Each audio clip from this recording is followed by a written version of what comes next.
Sori. If you would like to get your song reviewed, dear listener, there's the filthy capitalist option. As Sori says, $125 gets you straight to the head of the line. You don't have to be a part of the alliance. You don't have to be part of the group. Wait a minute. And the biggest thing is you don't have to wait. You hop, skip, and jump right in front of everybody. $125 gets you there. You do that 3 times, and you get mashed down to the $75 rate for perpetuity. Yes! Also, there is a band review option.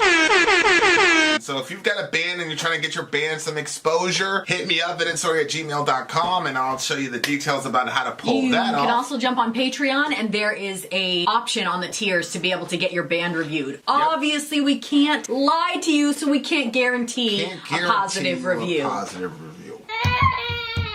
Get what you get. It's just rubbish. Rubbish. Rubbish. That's British for garbage. My favorite is the community option. $1 at the gate gets you in a Patreon. You get to join an alliance. The alliance joins their points together, and that helps determine what songs that we do.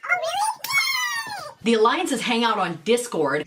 Message me on Patreon to get the link. And they do all kinds of other cool things. They do Minecraft, Dungeons and Dragons. Yeah.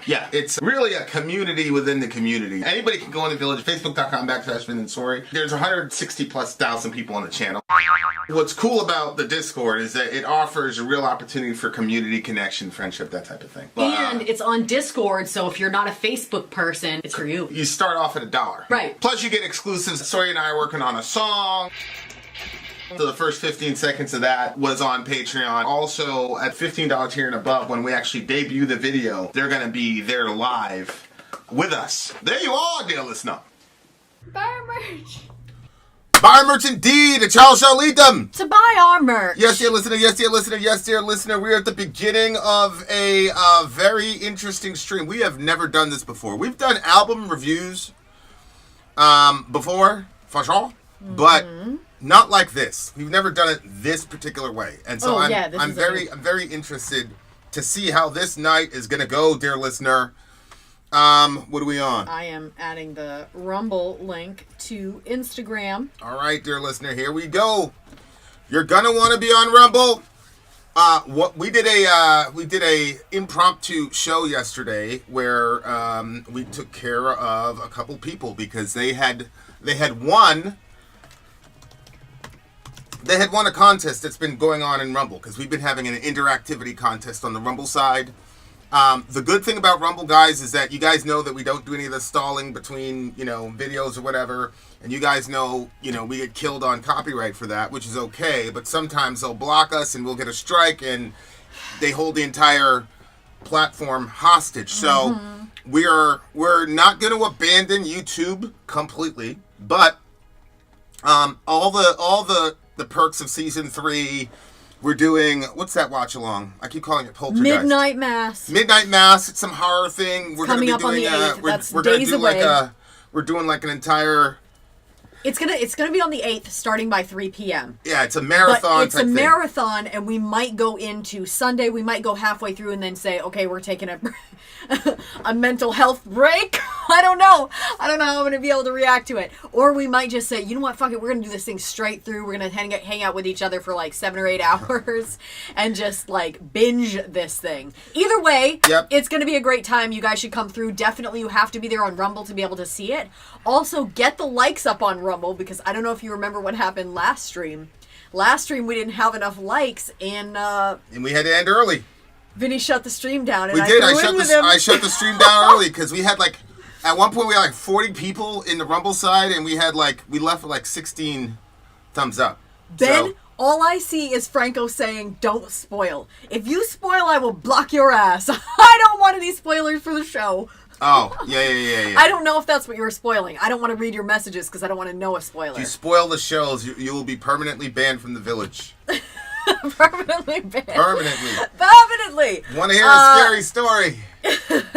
All right, so there are supposedly 6 people John, right now Isabella, and this bitch on Rumble. We just started up on Rumble, so there are 0 likes. 1 like.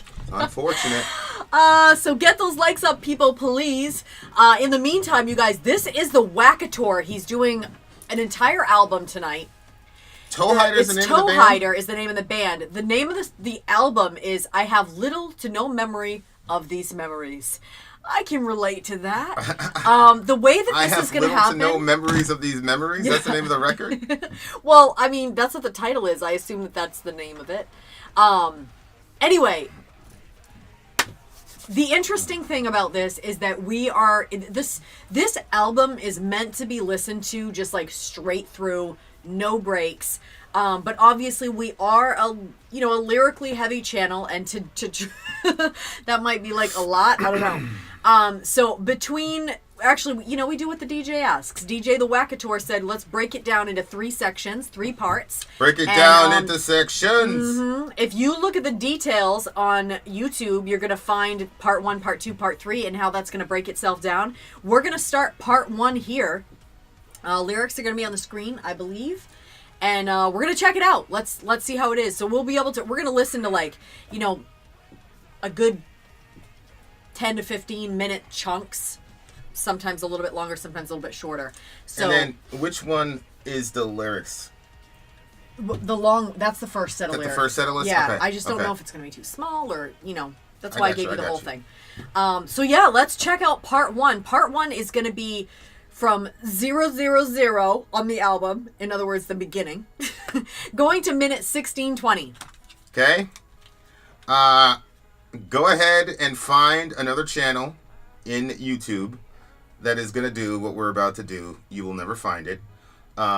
Because we're the premier channel, man. We are. We're the premier channel. What can be said? But we're also the only group of YouTubers that we know in the space that has the setup that we do with the alliances and things of that nature. So we've figured it out with each other, dear listener. Now the time has arrived for us to enjoy our freaking music. Let's go. This is Toehider. Tell them the name of the record again. Little to no memory of these memories. I have little to no memory of these memories. memories. Shout out to the big homie Thewackytor. All right, let's do it. Where'd you go, baby? Where'd you go? Is this it right here? That's the the album? MP4. Yeah. Okay. That's the album. And that's not the official, is it? No, it wasn't. It was from a channel named Amber. All right, here we go. I have little to no memories of these memories. Let's do it.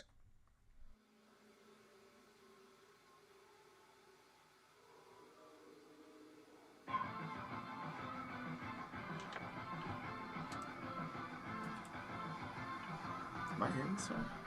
It sounds like AOT. Yeah. Sounds like he's watching TV. Oh. It's going all around my head.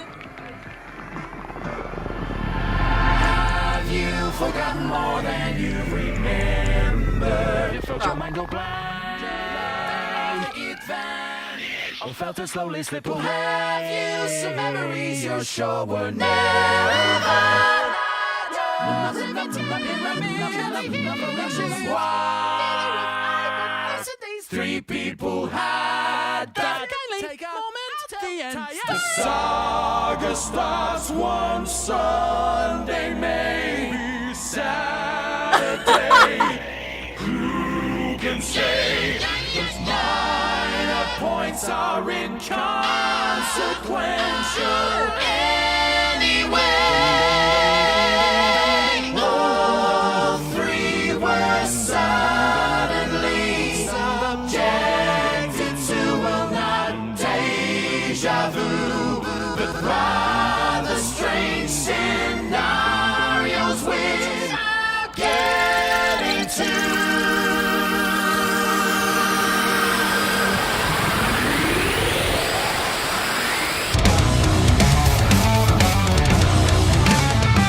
Weird.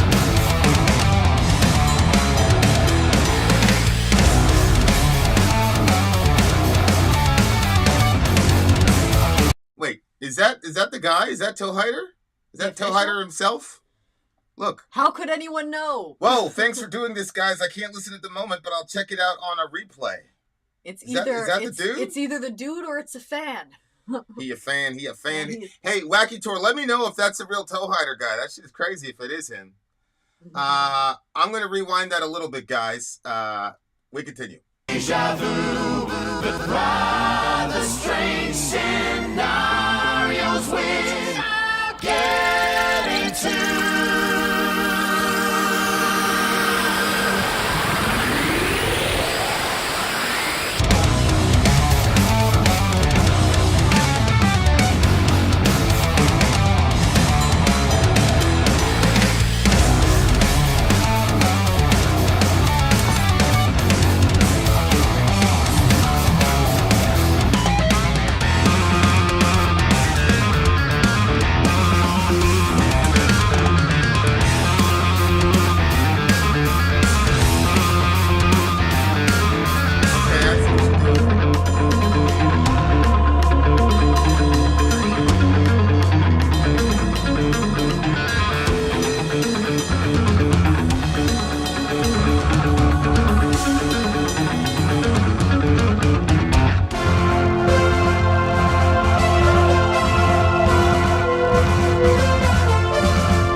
Somewhere we're clearly on ours because what diverse species lets their transportation infrastructure get so chaotic and out of hand.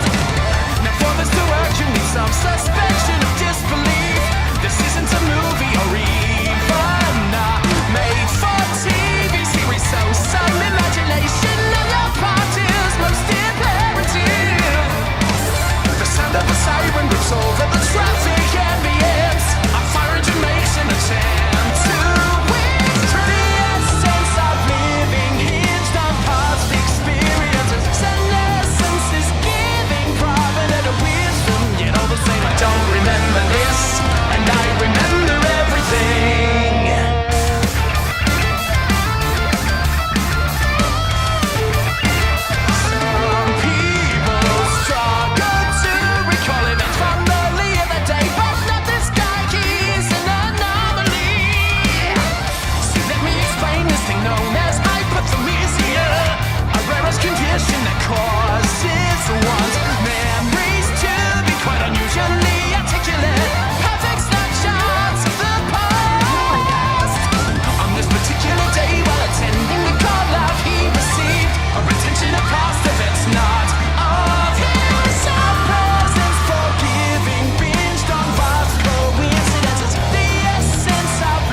a static charge in the air, it dissipates.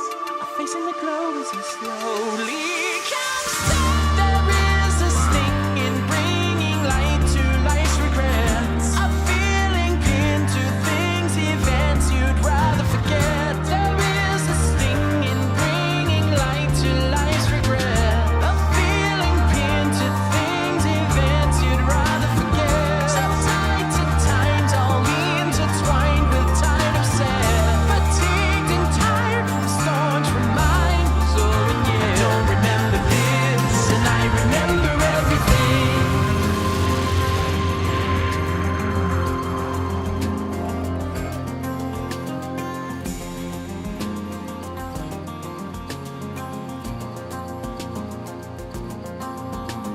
Insidious in the hands, severely swollen glands, rustling crusted sand, so on. I smell sulfur in the air. It's just like I was there, but I wasn't. No one here looks like us. Their skulls weeping with pus, their brains all scabbed and busting out. They move with a lopsided swagger in their stride. They're rubbish. Rubbish. They're awful. I cannot be asleep. I get the feeling this is really happening. And I don't believe in dreams. I can't foresee them ever being helpful. Hovering above, round apparatuses, shoot blinding lights in spurts below. Unnerving sounds of static charges in the air. I hate it. I hate it. Workers lugging pine, or maybe diamond mines, or something else entirely, maybe. Their eyes all squinted like they look off to one side. They're scum-dulled and numbskulled. File my fantasies, back up every little thought I have. Log my reveries, be sure to store my memory exactly. Feels like it was yesterday. But how can this be any day? Have I gained a brain in all this disarray?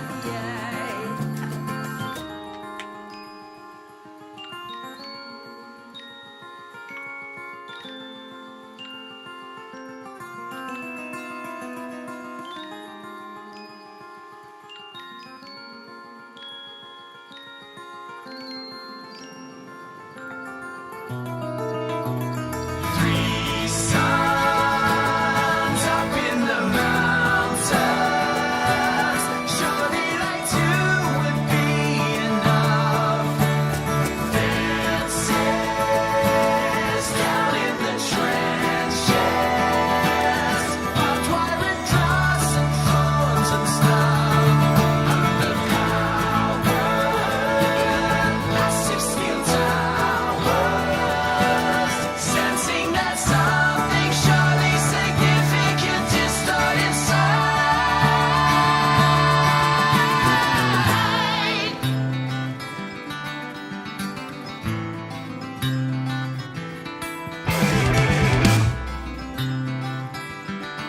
There's a woman on fire in a house. She's trapped. That's what it says.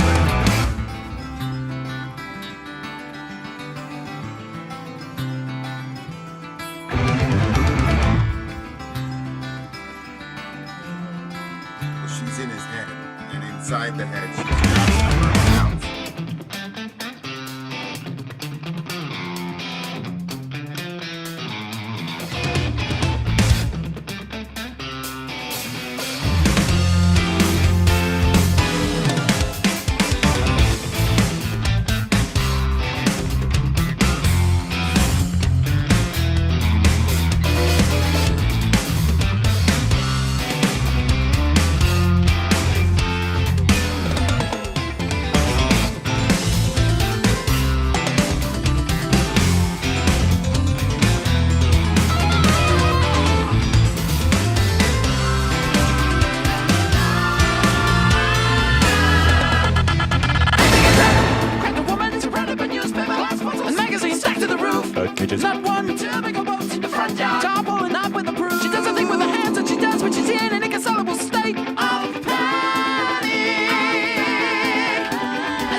She tries to find a phone, but all she finds is radio.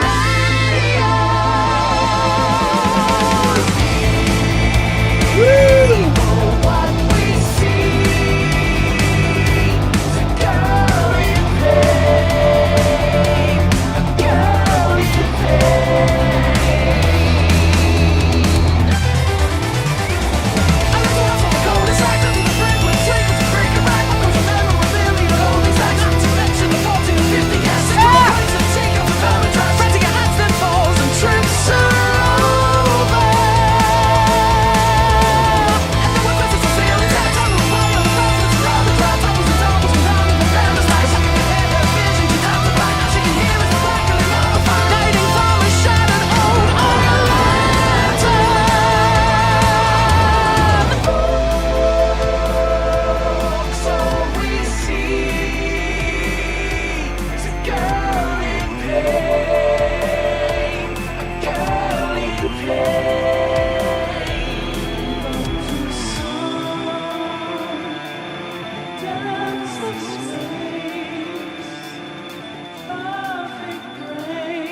part one. Yeah. That is part one. I agree with Per Dip. Mike is a monster. Mike, I guess, is the... So is this band, is it one of these, like, it's one guy type situation? Help me out. That's, to my knowledge, that's what it is, but... we have an expert in the room. Yeah. Thewackytor. We've got a Toehider expert in the room. I'm pretty sure the dude from Toehider actually showed up. That was him. Because he was from X, Twitter. Yeah, he was on Twitter. And I looked up his channel, so we didn't get that guy from Rumble. We got that from, because we're live streaming also on Twitter, dear listener. We all. Yeah, so I'm very intrigued by this. I have to by say, this band. the sound This guy. going from all around like that, like, okay, usually you'll hear it from one ear to the other, but this was like friggin' surround sound. I don't know how they did it, but like it literally felt like stuff was like going around you. It was pretty crazy. So Toehider are two guys named Mike and Salty. There you go. And it looks like Mike does the the production stuff like that. Mm-hmm. Shout out to Mike if you're Mr. Toehider. If that was you, yeah. What I would like is to know is how close we came to on the exegesis of your passage. What you should have done is hit him up on Twitter and be like, "Yo, we're gonna be here for a while," because he probably doesn't know how long we're here. You know what I'm saying? That's true. So like, if he's free after 2 hours, then anyway, you know what I'm saying, come through, bro. Yeah. All right. So there's a lot to talk about in just this one little section. And so, like, I'm like, how am I going to do this?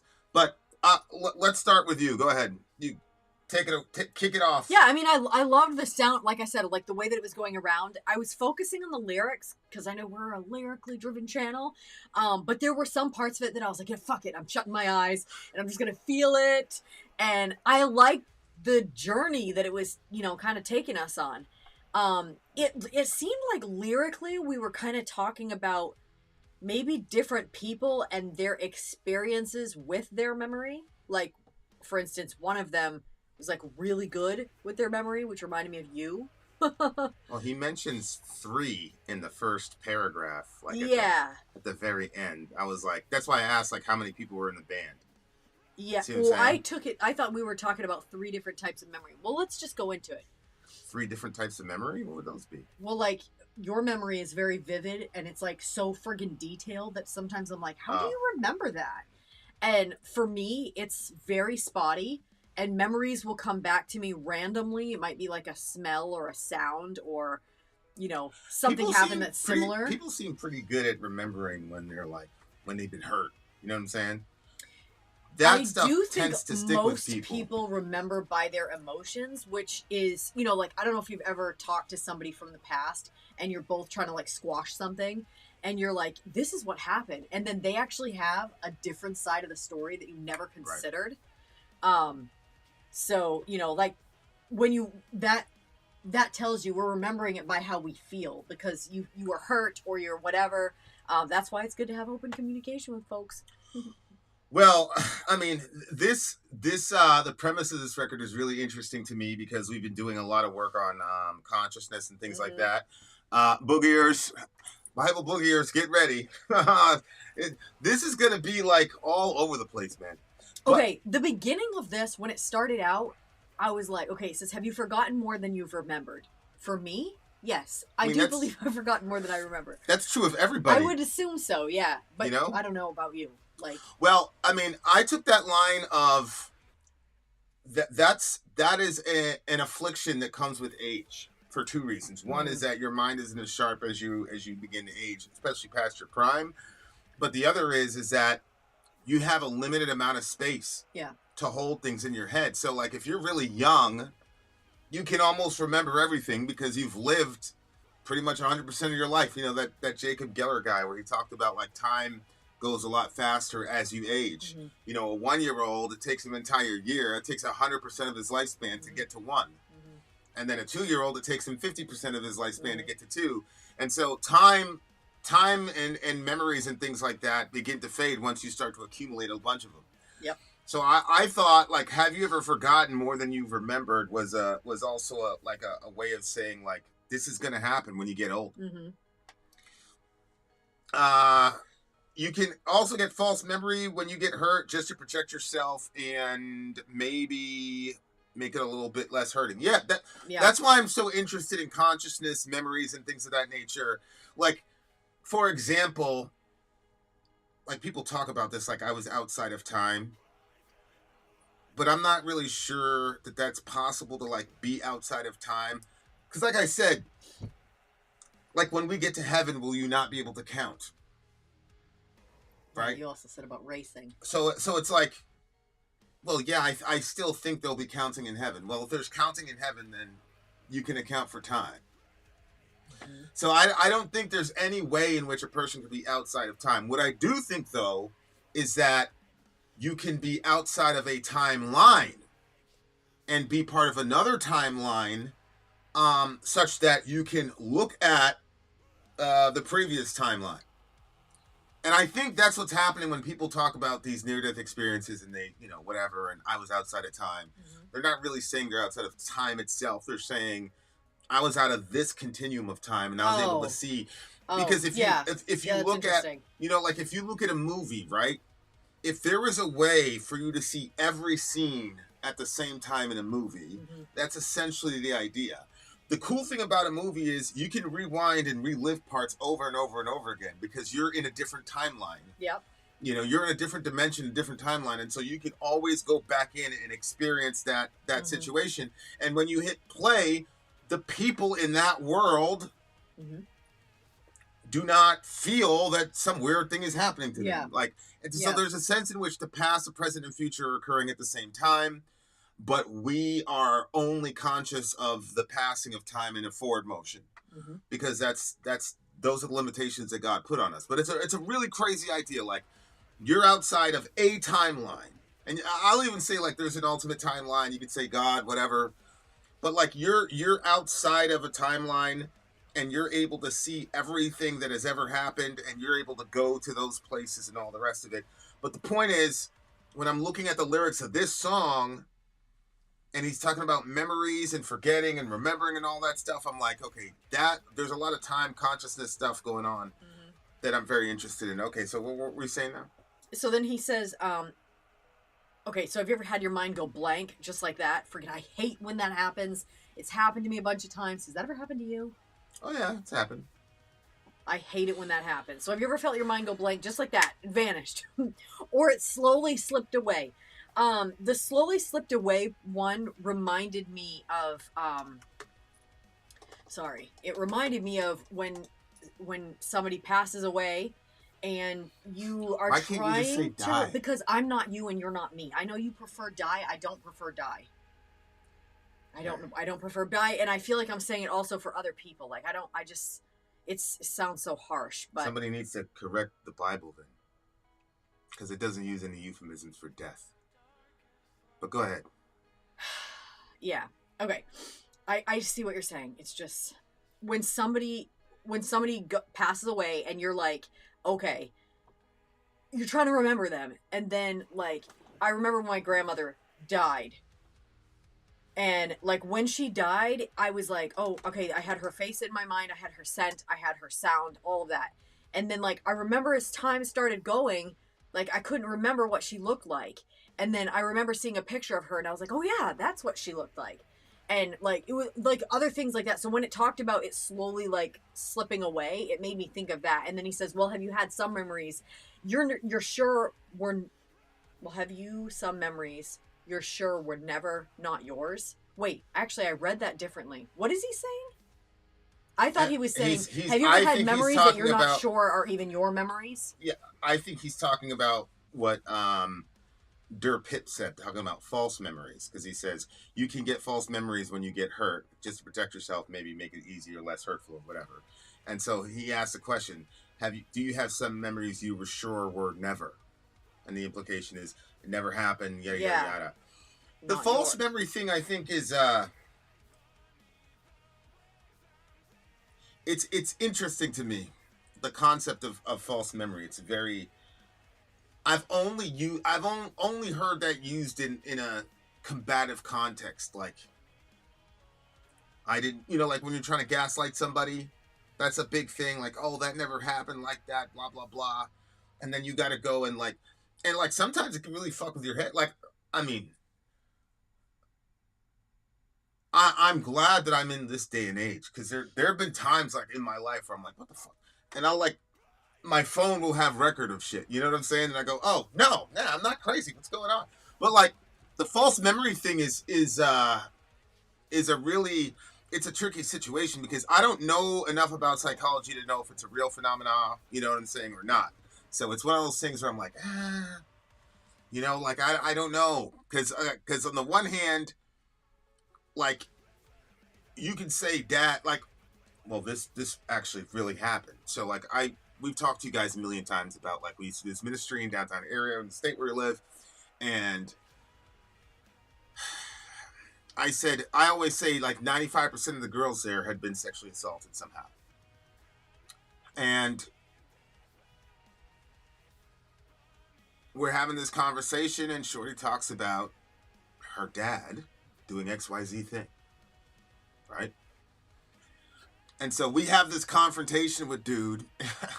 it just went ballistic and crazy. To be honest with you, like, to this day, I'm not sure, like, what the right play is or was in that situation, because on the one hand, the dad is sitting there like, yo, that never happened, blah, blah, blah.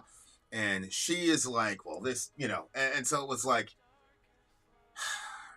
and it wasn't a situation where we were trying to, like, get the dude locked up or nothing like that. It wasn't that. It was just we were trying to work on, like, okay, how do you guys move on? Because Yeah. oddly enough, she still wanted a relationship with her dad. Yeah. Yeah.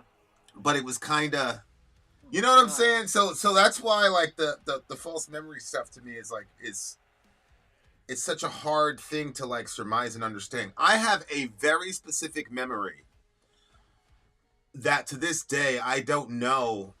Like I'm actually more on the that never happened side, but I have an exact memory. It's this very specific day. We were going to Funtown, not, you know, like when I was a kid. And I took the wrong turn somehow, whatever. And for whatever reason, I wasn't around my family or whatever. And then I enter into this like tent area. And it's basically nothing but like Hell's Angels type dudes or whatever. And I was like, they're like, you lost? And I said something to the effect of, yeah, I think I lost. And then the guys like looked at each other and they said, what do you think, guys? What would she do? What should we do with it? Oh! And I was like, They were just toying with you. and they were like, oh yeah, you know, get out of here. Da, da, da. So I left. You must look so scared. But like to this day, like I don't know if that's an actual real memory or not. Because But where would they have been? when I went to Funtown? investigate it, yeah, that's what I'm saying. in Like a in tent? what situation would there be a bunch of bikers in a tent? And in what situation would I be by myself? Like it never happened. Like, you know, but it was so real, and it didn't feel like a dream at all. Interesting. It was weird. Like to this, like this is the first time I ever said it on the channel, but like it was that Slipknot song, "Wait and Bleed," Yeah. where he says, "Is it a dream or a memory?" Yeah. And like that situation popped up in my head because I'm like, yo, I don't like I said, like to this day, I don't know. But that's a crazy thing about consciousness, and it's crazy because it's like everything is telling me, yo, it did not go down like that. But the experience was so realistic that I have such a hard time, you know what I'm saying? Yeah. Like believing it didn't happen. Like it wasn't a major moment in my life to where I would have any sort of incentive, pro or con, to agree or disagree with it. Yeah. You know what I'm saying? So Yeah. that's not the problem. It was just weird. You know what I'm saying? It's just very odd to be in that situation. I've heard people talk about like, and I don't really know, like, let me just get to the point. I've heard people talk about like basically like, okay, so women and in your family line, like the different things, the traumatic things that have happened to your family, I'm not just talking about like the last 3 generations, but just generationally, that you can almost have like feelings or memories about stuff that never happened to you, but like, I don't know how the psychology of a person or how like the cell construct of people is changed by events. I know that like your brain makes different patterns based on the things that you do and the habits that you make, and your responses to things. So I don't know how that, you know, affects you. But like, you know, I was watching, there was this one girl that, she did this thing like with the ancestors. And again, sometimes when there's like, you know, Native American stuff going on, you don't really know if it's like offensive to them, or if it's something that they actually do, or if it's something that Americans think that they do. Right. And so it's hard to tell when, you know, because we don't know them directly, but basically it was like this fire, and then like all of these women were around the fire, and then they were like crying out for the, you know, for their ancestors and the things that, and this person was like reporting that when they were in that situation, like they felt the pain of their ancestors. They felt the pain of like, basically like the rapes that had happened, and like, so events that never happened to them directly, that when they were in that situation, like they felt that pain from those other situations. So that's another, like, I mean, really, I find that concept super fascinating. But yeah. Yeah, I mean, you know, I thought that was one of the cooler things about the movie The Matrix, where they had these, you know, it sort of functioned as a myth that gave explanatory power to some, like, weird situations in life. Like, for example, deja vu is a glitch in The Matrix. Yeah. That was one of them, right? Where I was like, holy shit. Okay, that makes sense, actually. And so, like, now when I'm, like, watching this stuff or whatever, and I'm hearing simulation theory and things of that nature. And it's really funny, too, because a lot of these, like Bernardo Kastrup was a computer programmer. Like, really? his philosophy, this giant philosophy that he came up with, was Came from derived that. almost from the computer because he was working with interesting. AI and things of that nature, and so it like made him say, "Wait a second." Yeah, hold And on, yeah. So it's really really interesting stuff. Have you some memories you sure or never not sure? Riveted pyramids, curly hills, floating ships. What? Yeah. Well, neither have I. But listen, these 3 people had that. If you'll kindly take a moment, I'll tell you the entire story. The saga starts on a Sunday, maybe Saturday. Hey, who could say? I thought that was funny. All 3 were suddenly subjected to, well, not deja vu, but rather strange scenarios, which I'll get into. Okay, so this is setting up 3 three different people who, Yeah. you know, whatever. And like I have it in my head as like past, present, and future. Like those are the 3 people in Oh, my really? head. Yeah. And I have it in my head that it's 3 different people that have different types of ways that their memory works. Like I said, the way yours works and the way mine works is not the same. See, Thewackytor has a memory of being pushed into a wall heater when I was a kid in the 90s. Not sure if it's real. That's what I'm saying.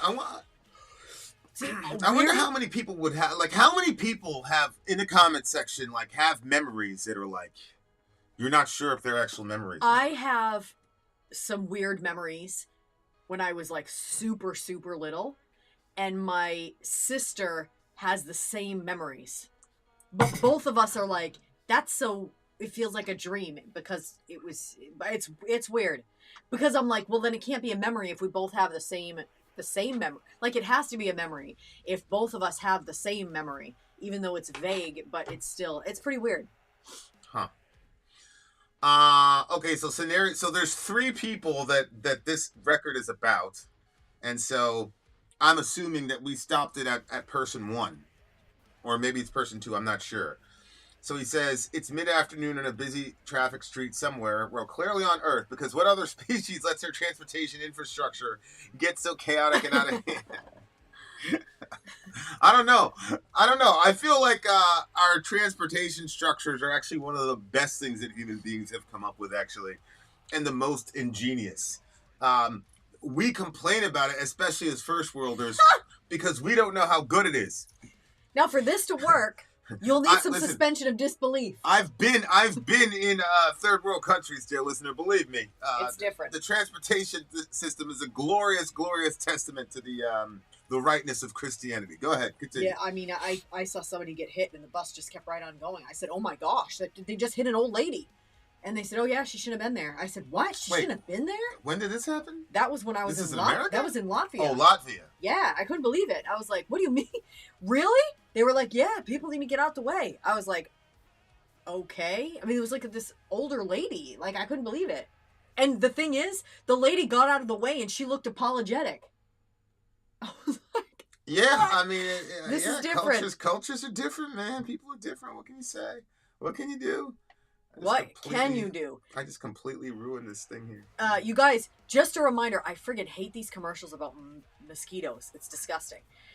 You guys, on Rumble, don't forget to get those likes up. We've only got 4 likes. How sad. Man, too bad. I was going to stay longer, too, but... How sad. That's dead now. That's dead now. All right, keep going. You mean that's Next past? set of lyrics. What the hell is this?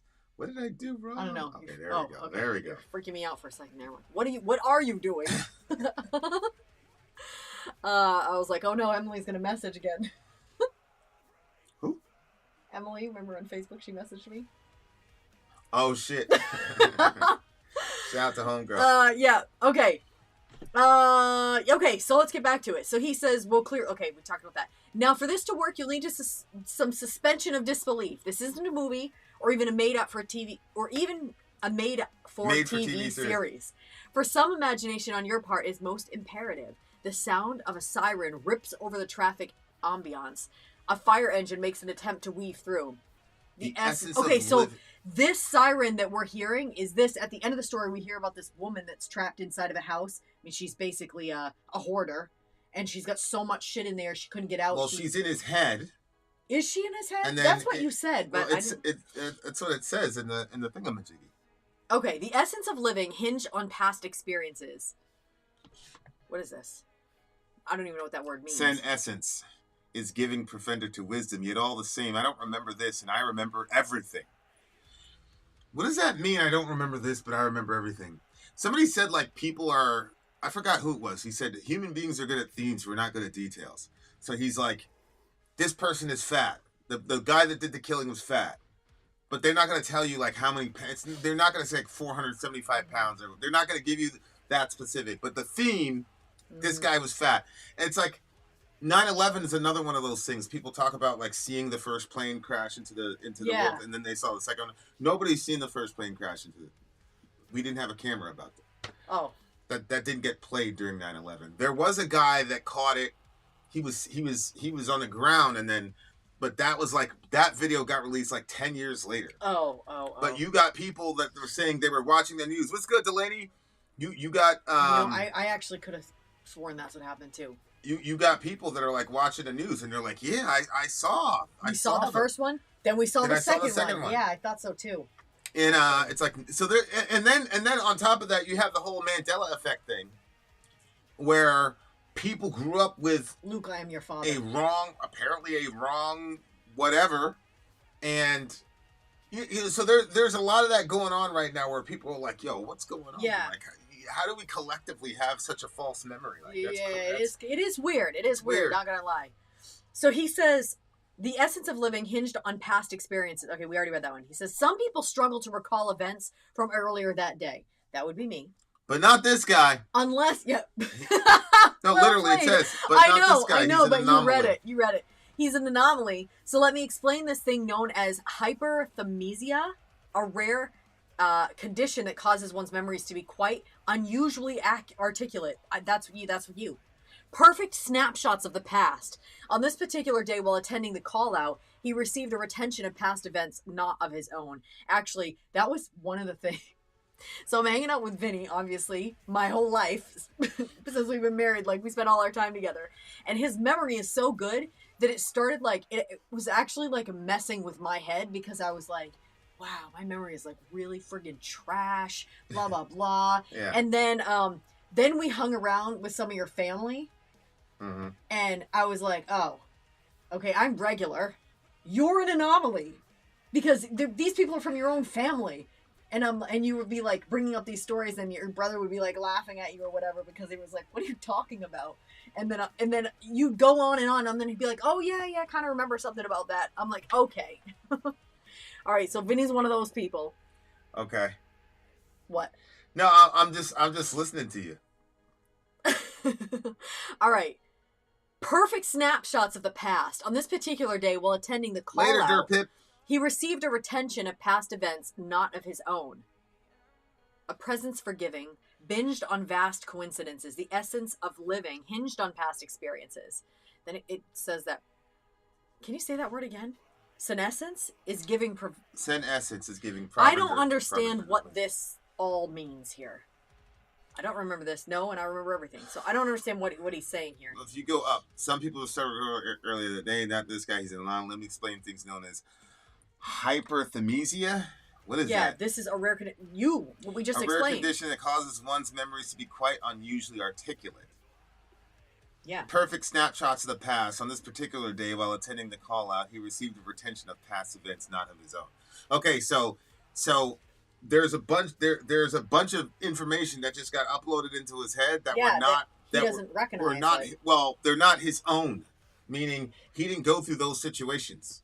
Okay. So he got downloaded. He just got downloaded a bunch of information that did not originate in him. Basically, he received a retention of past events not his own. A presence forgiven, binged on vast coincidences.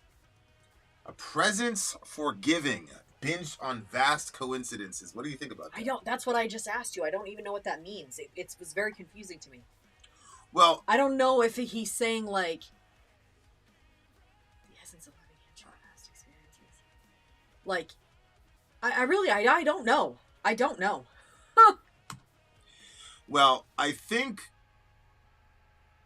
that maybe he's saying it was connected, like these thoughts are like vaguely connected to other things, but then he's saying, but no, I don't remember this. I remember everything. So what is going on? I think the term coincidence is being used in an ironic sense here. I actually was watching a video today about a dude who was talking about the term. He was breaking down the term coincidence because he's like, okay, the way people use the term coincidence, it's like these events happen like randomly for no reason. Oh, it's just a coincidence. Mm-hmm. But he's like, look at the word co, With.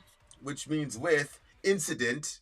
So it's an incident with something, right? So it's like this when he says like, you know, you and I have to coincide to figure out how to get out of this maze, right? Mm-hmm. Well, that's not random. That's actually very purposeful. Mm-hmm. So the word coincide is when two people plan to do something to accomplish some kind of goal. But coincidence is a bunch of things happening that kind of relate to each other but have no logos under them. That doesn't make any sense.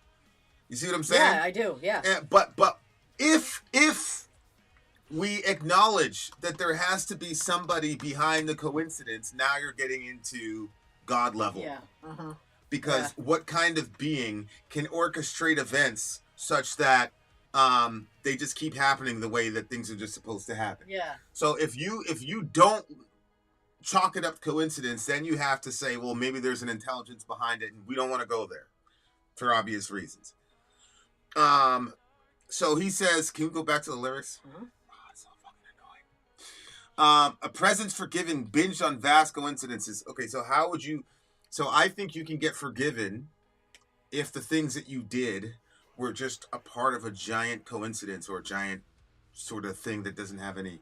See what I'm saying? Well, I mean, it's easier to forgive yourself for stuff if you say, well, it was just a coincidence. On vast coincidences. Yeah. So would be his entire life, basically. Yeah. So you can be forgiven because you were basically held at the whims of blind fate, is the way that I would interpret that. A presence forgiving, binged on vast coincidences. Uh-huh. And then the essence of living hinged on past experiences. So I think what he's saying is like, we are subject to all the things that happen to us in our life. We are reactions to events that happen in our life. Like literally you got conceived based on events that coincided together that you had nothing to do with, that obviously affect you because you did not conceive yourself. So that's a very interesting line to me. Because it's a way of kind of like absolving yourself of guilt in a very kind of practical way. Like, hey, it's all these coincidences conspired together, and I'm just like in the middle of this shit trying to do the best that I can. Well, then it's easier to forgive a person in that type of situation, I think. Well, yeah, because you can kind of like get rid of responsibility. You can also, forgive yourself also easier, or not hold yourself accountable for stuff if you're like, well, I mean, it was just a bunch of coincidences that brought me to that point. I mean, what was I going to do? Yeah, human beings are, we're experts at trying to find ways to absolve ourselves of our deficiencies. Mm-hmm. And that's one of the things that's so fascinating to me about Christianity is people say things like, religion thrives on guilt, blah, blah, blah, blah, blah. But it's like, yeah, man, but guilt is a fact of life. Mm-hmm. Right? Like, these crimes are a fact of life. So everybody's got a way of dealing with it. This guy's way of dealing with it, I think, is the forgiveness comes in the fact that you are, these are situations beyond your control. Okay. Yeah, I mean, that makes sense. Okay. And then he says the essence of living is hinged on past experiences, which is really interesting. I asked this question one time. I said, what is the difference between not remembering a situation and not experiencing it? Because, like, if you don't have any recall of that event, then on what basis did you really experience that thing in the first place? If I can't recall it at all, then how do I say I experienced it? So, like, that's always been a dilemma to me, because I'm like, well, no, like, you still went through the experience, but it's like, they say about goldfish or whatever, like, they only remember the last 30 seconds. Yeah. So it's like, if I was a goldfish, what would be the difference between I've just been alive for 30 seconds and you've been alive for 4 years, you ate all the, the little flakes at the top of the thing, you've been in this little tank for 4 years. Yeah, but if my memory only goes back 30 seconds, then did I really live that? It's kind of like a tree falling in the forest type question. Like, does it still make a sound? Well, I do think that sometimes just because you don't remember something doesn't mean it doesn't have its effect on you. Because, for instance, let's say you go through something that is very stressful for you, and it changes you as a person, because you know, the For whatever situation reason, was such that it was. But then your mind, as a way of coping with it, puts it in a box where you don't remember that event happening, but you still have that like internal stress, and you don't know where really what's going on with it, and then it kind of it makes it disconnected. So let's say this stressful event used to always happen in a kitchen, and then you box that event away because you don't want to think about it anymore, you don't want to remember it, but every time you get in a kitchen you start feeling stressed out, but you don't really know why.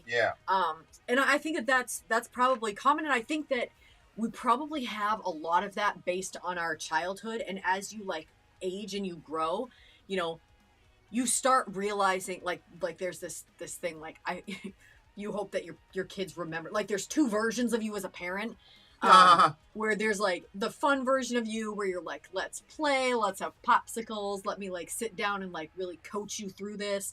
And then there's the anxiety ridden sort of stressed out mom version where you're like, what are you doing? You know, like, and so you think to yourself, like, which version of me are the kids going to remember the most? Yeah. You know, and the same thing is true of your parents, because nobody is a perfect person and there is no perfect parent. Like there's this parenting thing that I hear these moms like talk, and like one mother was like, I didn't know what to do. She's like, I was in the store. She's like, I'm 8 months pregnant. She's like, my 4-year-old looked at me. I said, we're not going to buy that thing. And he called her a fucking bitch and he hit her. And she was like, what was I supposed to do? You can't hit a kid in public. What am I? And the other mothers were like, it started this whole big conversation with mothers saying like, man, I would have lit that kid up right there in the store. And then somebody else came in and they were like, I can't believe you guys are talking about abusing children in this feed. Like the whole thing was just pandemonium. I'm sorry, man. I am truly sorry. But I said, whoa. But anyway, like, you know, that was one of the biggest shell shocks I ever went through when I came to this country. Well, this is and black moms. I saw little Timmy through the cereal at his mom and was like, I was like, oh, that kid's gonna get it. I was like, this kid, we gotta do a janaza for this boy. It's over with. So I'm just waiting. I'm like, yeah, I'm gonna see this shit. I'm gonna see how it goes in America. How do the beatings go in America? Man, that girl started picking up the Cheerios and shit, apologizing to little Timmy. I was like, what is going on? Then my mom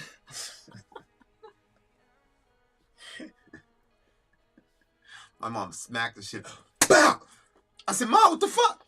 She said, don't get no ideas. What? I forgot about it. Are you serious? She slapped you for what the other kid did? Yeah, because I was watching. It was the first, one of those little interactions. She's like, and we were getting along good, too. It was a good day. What the fuck? Whap! She said, don't get no ideas. Oh this is America, but you have Jamaican parents. Oh, that's so terrible. And when they say, oh, it's over with. She said, oh. Yeah, I was like, all right, Mom, whatever. That's some bullshit. I didn't do nothing wrong. I was like, okay, whatever. She just didn't want me to have, We went around. She said, I'll smack shit out of you right in front of these white people. Oh, I don't care about God. these people. She's like, I don't care about these people. You're never going to do that to me in the store, I guarantee you. I'm like, Ma, you give me the opportunity. Give me the opportunity. I think she felt bad, though, because she took me to McDonald's after that. Yeah, because that's some bullshit. I mean, you just hit you just to remind you not to get the idea. She just didn't want, My gosh. She was just like, listen. It is funny, though. We were around some of Vinny's family, and I'll call to the kids, Orion, come over here. He says, what? I said, come over here. So then he comes over. They said, what? They were like, they could not believe that we were allowing the child to say what. To say what to us. Oh, yeah. Well, we had a conversation about that. Like, I was like, yo, that's crazy. Yeah. But, our kids, it's too late because we did the whole, like, oh, we want you to have your own mind, develop your own thoughts type of thing. So we didn't really realize, like, how far they would take that shit. You know what I'm saying? Like, what? Yeah, they really truly believe that they have the right to, say and think whatever they want and tell us how they feel and shit. But, Okay, so Frozen, he sits in the dim cab lights, a house up in flames on his right. As his consciousness gets compromised, ejected from comforting thought patterns, unable to move in the moment, he endures the inevitable, the blue static charge in the ear, it dissipates, a face in the glow as he slowly comes to. So, he's in a cab or something like that, and he sees a fire on the right side of the house, which we're gonna see there's a woman that gets introduced in the fire in the house. Well, you said this whole thing was happening in his head. Well, and so I kind of I thought didn't say that the was it whole over thing was there. happening in his head. I'm saying the woman in the fire specifically was happening in his head because that's what it says. We'll see in a second. Right, but this says a house up in flames on his right. Maybe it's the right side of his head. Well, it Like says in his as thoughts, his consciousness gets compromised. So maybe they're talking about So, the like, right, remember- right brain or left brain. Well, remember we talked about that all of a sudden these thoughts started entering his head that he didn't have anything to do with? That we just talked about over here. Yeah. So maybe this is the memories. Like, as his consciousness is getting compromised, in comes these thoughts about a house in flames. Well, yeah, it ejects him from comforting thought patterns. Right, unable to. Right, so I do think it's coming in his head. Shout out to Jamesy. I knew who you were. I ignored you on purpose. Get out of here. I don't care. Leave, man. Man, whoever you are. Get out. Okay. So consciousness gets compromised. There's a sting. Oh, this I really, really like this one right here. There is a sting in bringing light to life's regrets, a feeling pinned to the things, events you'd rather forget. There's a sting in bringing light to life's regrets, of feeling pinned to things in events you'd rather forget. Yeah. So okay, I understand that one. yeah, that. So he's daydreaming, whatever, trying Yep. to escape his mind, and then boom, Here comes this thought. here comes his thought. Yep. And, Yeah. like, I forgot who it was in the Essentia Foundation. The guy said that every creator who takes credit for the art they've created is lying because, in essence, you've plagiarized yourself. That line is so crazy. Wait. Say it again. He's saying every creative person, Yeah. when they take credit for their original work, are really liars because they plagiarized themselves, is what he's saying. And what he's saying is, how did that thought get into your mind in the first place for you to do the art in the first place, is his idea. Yeah. And he's saying there's one part of your consciousness that has all this data, and then another part of your consciousness put it all together and then put it out to the world. Yeah. And you had all this shit happening to you internally and invisibly, and now you're trying to take credit for something when in reality you're plagiarizing yourself because you didn't get the idea yourself. You got the idea from a part of your consciousness. So you're basically plagiarizing yourself, which I thought... That's interesting. Well, like you're plagiarizing your past self, almost like... Well, I think... people talk about their muse and Yeah. Where every artist talks about this, like something just randomly, like I'm gonna put it up on a YouTube short, but I actually have, when I drank that absinthe, Yeah. I actually have the video of me playing that, and, like working out that song. So it's like, I might put that up as a short for people to see, because it's kind of like historical for us. If you're going, yeah. If you're going to, can we put it up for the patrons first? Yeah. I mean, yeah. Okay. Hold on a second. Let me just refresh this to see how many. You guys, we got 5 thumbs up on Rumble. We got to get a lot more than that. I see that there's a lot more than that people in the room. If you guys wouldn't mind hitting the thumbs up for us, like, Vinny always says, thumbs up or thumbs down. Either way, just, put something in there. Boop. All right, let's get back to these lyrics. So this is the one where this looks like upside down to me. It's so weird. Yeah, the one on the left is the second half of the song. Yeah. The one on the right is the first half of the song. So that part, that there is a sting in bringing light to life's regrets, that is 100% true. Of feeling pinned to things, events you'd rather forget. 100% true. Again, he repeats that. So that's so interesting. So it's this line right here. Because he repeats it twice. Where he says, I think you, especially if you think about the previous thing, I think you're right here. Look, it says audio depiction of a scene transition flickering back and forth from inside the man's head. So it's going back and forth from inside of his head to a woman trapped in her house, which is on fire. Okay. So in the beginning of the song, he says that we're going to look at the experiences of 3 people. The first guy is a guy on the street with a good memory. The second one is this woman trapped in a house. It looks like, because it says, when you say the man on the street, are you talking about the guy that had the guy with the great memory? And he's the one that like didn't want to think about it, but then Yeah. in the cab. He's Yeah, one so of the cab. he's subject 1, and I'm assuming that the girl that's on fire is subject 2. Because remember, you said there were 3 people. Yeah. So it says, so then you have the audio depiction of the transition flickering back and forth from inside the man's head to a woman trapped in her house, which Yeah. is on fire. I think I'm trapped, cried the woman, surrounded by newspaper, glass bottles, and magazines stacked to the roof, which, to your point. Yeah. And then he says bird cages, which is really interesting because I used to have a bird, and you would put newspaper under that's right. the cage to You catch roll it the... to catch the... Yeah. Yeah. So that kind of explains why she's kind of a hoarder, but then there's like some kind of logic behind it. Like, hey, I got these birds, I got to take care of them, whatever. Go ahead. Well, we were still at this part, and I just wanted to talk more about it. You can talk about that, but I definitely want to go back to this part. No, go. He says, I feel pinned to things, events you'd rather forget. So tied to times all intertwined with tight upset, fatigued and tired from staunch reminders. Oh, and yet, I don't remember this, and I remember everything. Like, when your mind, because again, we're talking about regrets at this part, and how life's regrets kind of like bring this stinging. And so your mind does this thing. It's such a mess, but you have these things that keep coming back to you as reminders of your regrets. If you're unable to find a way to pacify that or get forgiveness for that, it can just keep coming back to you over and over. And he's saying, like, he's tired and fatigued from these constant reminders, but at the same time, he's saying, I don't remember this, and I remember everything. And I think that that's because it's the way that the mind works, the hoops that your mind jumps through. If you can find actual forgiveness for the things that, you've done, I think that forgiveness has to come from three places. One, you have to know that you're forgiven by the divine, God, because that's the primary thing, right? But then I think that you have to be able to forgive yourself. And then obviously I think that the third branch of forgiveness comes from being able to be forgiven from the person that you hurt. And when I think when all of those kind of can come together, maybe it's easier for people to move forward. But I think that when those things are disjointed, you probably find this. Like, I think I don't know if it's right or wrong, but the first two definitely. I don't.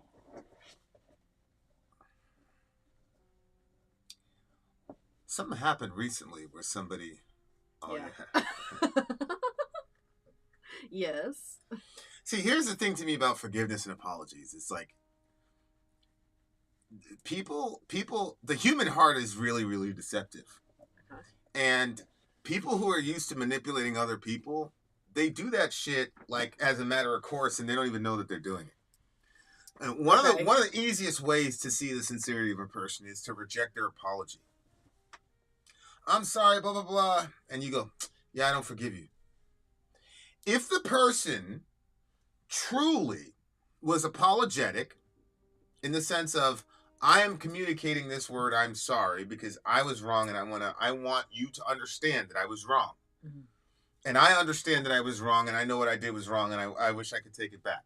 Okay, that is a pure apology. Now, if the person comes back to you and says, well, good for you, but fuck you. I never want to see or hear from you again. Your response to that statement tells me a lot about your apology. Because if you were genuinely apologetic, you'd say, you know what? I get that. It's cool. I just had to let you know that I'm sorry. But if you're not really serious about apologizing, you're going to be like, whoa, I mean, come on, I apologize. So now we can see that you use the apology to try to manipulate a certain kind of response from a person. And when they didn't give that to you, your true colors came out. Do you look at it as somebody is looking for reconciliation, but not at the, like, there's reconciliation that comes because you've actually, like, done the work and changed as a person, and so you guys can reconcile? Or there are other types of reconciliation where it's like the person hasn't really changed, they're not really, like, apologetic, they just want that relationship back, but they don't want to actually deal with. Or they don't want to feel guilty anymore. They want to, whatever. You know, I was shit talking you behind your backs. It's been fucking with me, and now I want you to tell me that you forgive me. No, bitch, I don't forgive you. But for me, it's like, there's no other way for me to interpret that other than you're just a manipulative person. Like you're trying to use the apology to disarm the person who has a legitimate beef against you and the bullshit that you did. That's what it sounds like to me. But, I'm not, like I always say, I'm not. I don't think you should take any, I'm just talking about like me and how I handle those situations. See what I'm saying? I'm not saying I'm right or wrong. I'm just saying, like, for me, I'm extremely skeptical. Like, I don't really feel like reconciliation is, for me, reconciliation is not the goal of an apology. Yeah. For me, the goal of an apology, I'm talking about me when I apologize, is I did something wrong. I want to acknowledge that I did something wrong. Because it's important to me, if I did something wrong to you, I want to acknowledge that I wronged you. Now, if I wronged you and I wronged somebody that God loves, obviously, I want you to understand that. Like, I get that, and I want God to understand that. But if the person doesn't forgive you, I would not make that like contingent as to whether or not I can move on with my life if there's no reconciliation or if the person doesn't forgive you. There are people in this world that literally will never forgive me. Like and they, shouldn't. They're out hanging out, doing their thing in their part of the world. And me and my friends came in there and ruined their lives. So like some of those people, like, you're never going to get forgiven. You have to deal with that between you and God, you know what I'm saying? Yeah. So, like, I'm just not a ideal type person. Like, the ideal is you do something wrong, you say sorry, and the person says, it's all right, and in a half hour, everything goes back to normal. Like, that's the ideal world. I just don't believe that world is real. To me, it's just a lot more practical to say, if you wrong somebody as a principle, you should apologize. And if the person forgives you, great. But if they don't forgive you, at least you've settled that account. That's the most you can do. And that's kind of where I'm at with it. Like, I definitely think that would be like a healthier way to live. Because I sort of do personally get hung up on, if I wrong someone, my primary thing is usually like I want reconciliation, like I want to fix that relationship because of, the action caused that sort of rift. But yeah, I can see how it's if you can get to the point where you're like, no, all I'm trying to do is say I was wrong for this. That's why I'm saying I'm sorry. I was wrong. I should have done X, Y, and Z thing. And that if the person doesn't forgive you, that's their right to to carry on like that if that's the way that because you don't know how what you did really deeply affected them. So you just to be able to leave it there between you and God, I think that would be the healthiest way. I probably do put too much emphasis on wanting that forgiveness from someone. But again, it really depends on the relationship, because if it's like, yeah, not all relationships are created equal. Obviously, marriage relationships are, in from a biblical worldview, like the primary importance. And see, that goes into a lot of how I deal with other people. Because I'm like, I'm going to give X amount to this relationship. You see what I'm saying? Mm-hmm. Whereas, but I know that if I have a forgiveness capacity of X with you, and I'm burning up those spots, I don't have spots for other people. See what I'm saying? And I know that about myself. Like, I don't have an infinite reservoir of forgiveness. And so to me, it's like, okay, am I going to be around this person tomorrow? Well, yes. Am I going to be around X person tomorrow? No. Okay, so then why do we need to go through this giant rigmarole? Okay, you said you're sorry. All right, cool. Stay over there. Mm-hmm. Why do we need to like reinitiate the relationship? Like, I don't see the value. I don't see the value in that in certain circumstances. The biggest one being a trust situation. If I can't trust you, like, yeah. And that's where I get misinterpreted. Like, there are very few people that I like dislike. Like, the people that I really, really dislike, like, I've heard them. Mm. So there's not a lot of people that I dislike in the world. And I think that's where, like, I get misinterpreted probably. Like, if you cross me or something like that and I never speak to you again, it's not because, like, I'm sitting there, like, plotting your... I don't think about most people. It's just... To me, it's like I recognize my limitations and I know, like, okay, I don't have all the time in the world. Mm-hmm. And so what's the best use of my time? Mm-hmm. So, that's just how I look at it. Franco said, I understand you, Vin. Does that apply to people who commit a crime? What do you mean? I don't know. I think it depends on the nature. I think it depends on the nature of the crime. You know what I'm saying? Like, right. Because if somebody killed you, I would never forgive them. It would just never happen. I would never forgive him. People know me. They know what would happen. But I would never forgive him. Hell no. But you do know what I would want you to do, right? Yeah. There's a lot of things you'd want me to do, but I wouldn't listen to any of them. But I Because, did. like, like if you were my like, final you'd wishes. be like, oh yeah, I don't. But you know me, I don't care about that. I would want you to use it as a platform for the Yeah, gospel. I would tell you that's what I would do. And then as soon as you died, I'd go take care of business. And then we can use that as a platform for the gospel. Say, hey, you know, that guy's probably in heaven now. You know? But that's Yeah. no. Yeah, well, what do you mean, Franco, exactly? Because, like, yeah, I guess it depends on what the crime is. Because, you know, like, if you... I don't know. I guess it depends on what the crime is. Yeah, I mean, like, you know, and like I said, that's my personal whatever. That's not, like, it's not a prescription. It's just a description of where I'm at. Mm-hmm. So let's I go think back I'm to it. trapped, cried the woman, surrounded by newspaper, glass bottles, and magazines stuck to the roof, bird cages, not one, but two big old boats in the front yard, tarpaulin, not weatherproofed. Well, that's tarp, I guess. She does that thing with her hands that she does when she's in an inconsolable state of panic. So this woman's got two boats in her front yard. It's like the, what do you call it? Like the redneck stereotype. That This is just this lady just she keeps everything. Why do you she's one a hoarder. boat? Yeah, two boats in your front yard? Like, you know, no offense if you're somebody that like. Well, it hoards says like this, but it says being it right around there. hoarders, it like stresses me out. It says it right there. It says as you can see, she has a problem. She thinks she needs it all, Yep. and there's just years worth of stuff. Yeah. Piled and blocking each entrance and exit of the house. She's well and truly fucked. She tries to find a phone, but all she finds is a radio. It's radios. We don't even use those. So this girl's about to die because of her materialism. Yeah. This is again. But that actually happens quite often like you hear those stories. When I used to watch a little bit of time. What do you mean I was watching. Like literally happens? Like hoarders, they die? Yeah, because they can't get out of their friggin' houses and they don't know that the fire has started because it starts in some, you know, in this situation, an oil lamp fell over. Oh my God. But yeah, you like literally get trapped in your, materialism is, that's a sin. Like you hoard so much stuff that you know other people could use it, and then it ends up ending your life. To me, that's like, you know, the alcoholic or the you know anybody that like is in a situation and they won't stop, and then it ends up taking over their life to the point where they're no longer alive because they kept going with it. I mean, this is what these hoarders are doing. It's just crazy.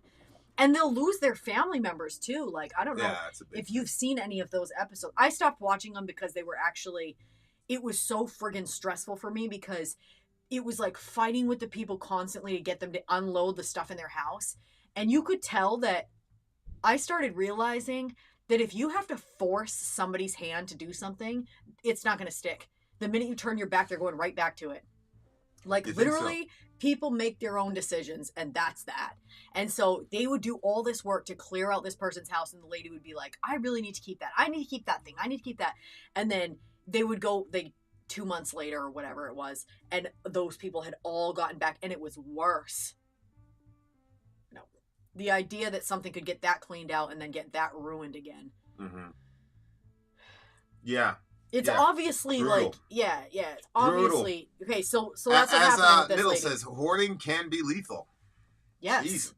Yes. And the other thing too is that they'll have like rats and different stuff like in the house because they're all hiding and all that stuff. And then the rats are just like putting their shit all over the place. It's unhealthy. It's not good. It's really, really not good. That line though, as you can see, she has a problem. Right there. See? Sink filled with plates, teacups, and vermin traps. Yeah. Frantic, a handstand falls and trips her over. Stand. And though at first it's all intact, a towering pile of pamphlets and other crap. And that's the other thing too. You would see stacks and stacks of magazines and stuff. Topples and tumbles down, and then bam, it smacks the back of her head. Her vision turns out to black. And all she can hear is the crackling of a fire igniting from a shattered old oil lantern. Folks, all we see is a girl in pain. But to some, in the depths of space, she's the perfect brain. The perfect brain. Why? All right. Probably because there's hoarders in space. We'll probably figure it out, towards the end of the song. Okay, so are we going into section 2?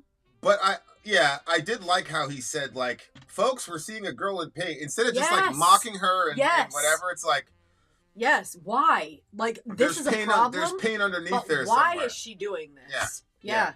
That was the thing that I felt like was missing in the show, was that because there was no therapy to walk these people out of why they were hoarding, you just cleaned out their house just so that way they would fill it again. So you'd have to get to the, you know. They these do that in people- the show? There isn't like No, a no, there was psychiatrist or whatever that's in No, there? I didn't see it. I mean, maybe there is now, but you know, they'd lose their kids and everything. Like, All right, it's guys, terrible. we're going back into part 2. Did you timestamp it? It's about to be timestamped. Yeah, section 1 I did, yes. Okay, so it's all right. Part 2 is going to be what? At 126. Yeah. Okay. All right, guys, we're going right back into it. Here we go. Part 2. Part 2. You said all the lyrics are here? Which one has all the lyrics? This was the ending of the song. Oh, that's the whole song. But the if you want the whole lyrics, they're in your downloads folder, and that's like all of them. So there's only two lyrics? There was only 2. I put it in there and shrunk it down. Unless There's 36 minutes of content left. I think. yeah, I don't know if something got missed. I thought I had all of it there, but All right.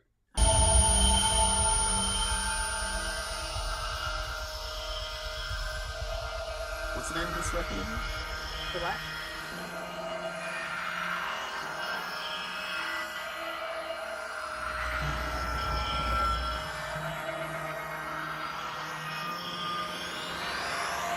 Okay, we're moving from Earth out into the atmosphere across a whole lot of space, settling down onto a planet far, got far it. from Earth. That's that, but then you don't have any lyrics after that. So get me the rest of the lyrics, huh? So we're going from Earth to space now. That's what this represents, dear listener. It's all here. I'm sorry. What happened? It's also okay.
animation of two humans folding their arms and watching as a shoe-billed stork wanders over to one of the slightly charred boats. It climbs aboard, inspects the damage, and proceeds to check out a second boat in the woman's front yard. It bows its head, clicks its bill together repeatedly, then begins to dig through the fire debris. Microwaves, old radios, all kinds of junk. With its massive and powerful beak, it starts to extract the wires and the guts of these appliances and places it all at the human's feet.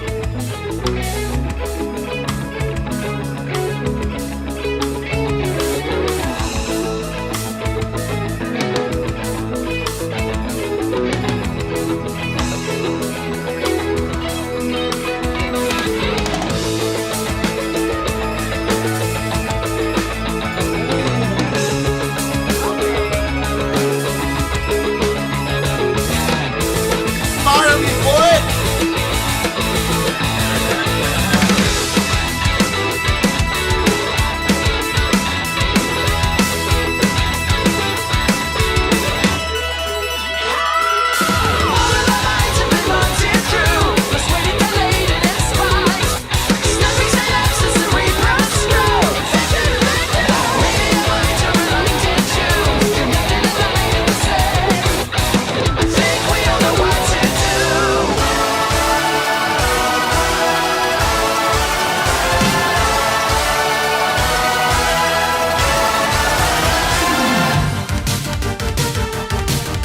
Now we're definitely in the 80s. We're definitely in the 80s, man.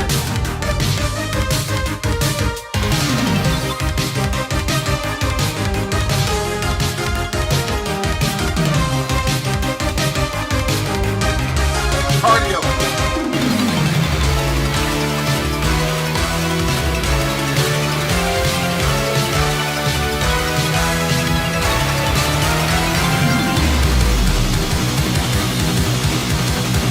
Whoa.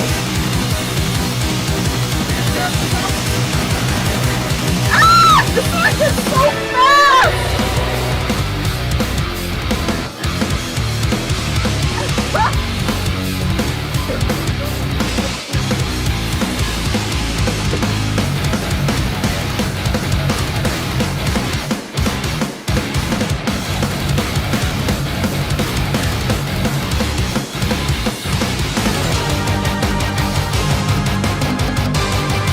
Gang shit, let's go!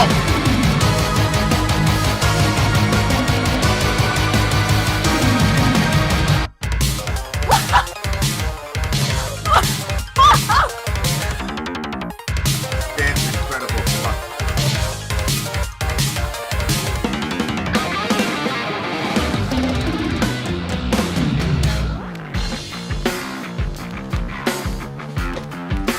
Gang shit right here.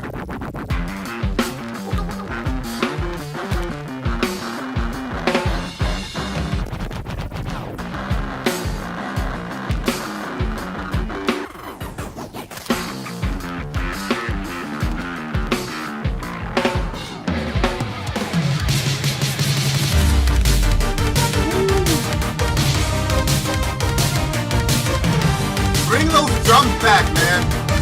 I want to see a drums like that.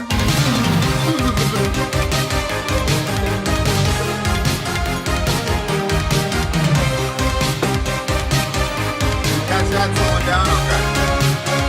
I thought I was like messed up or something.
Okay, that was section 2.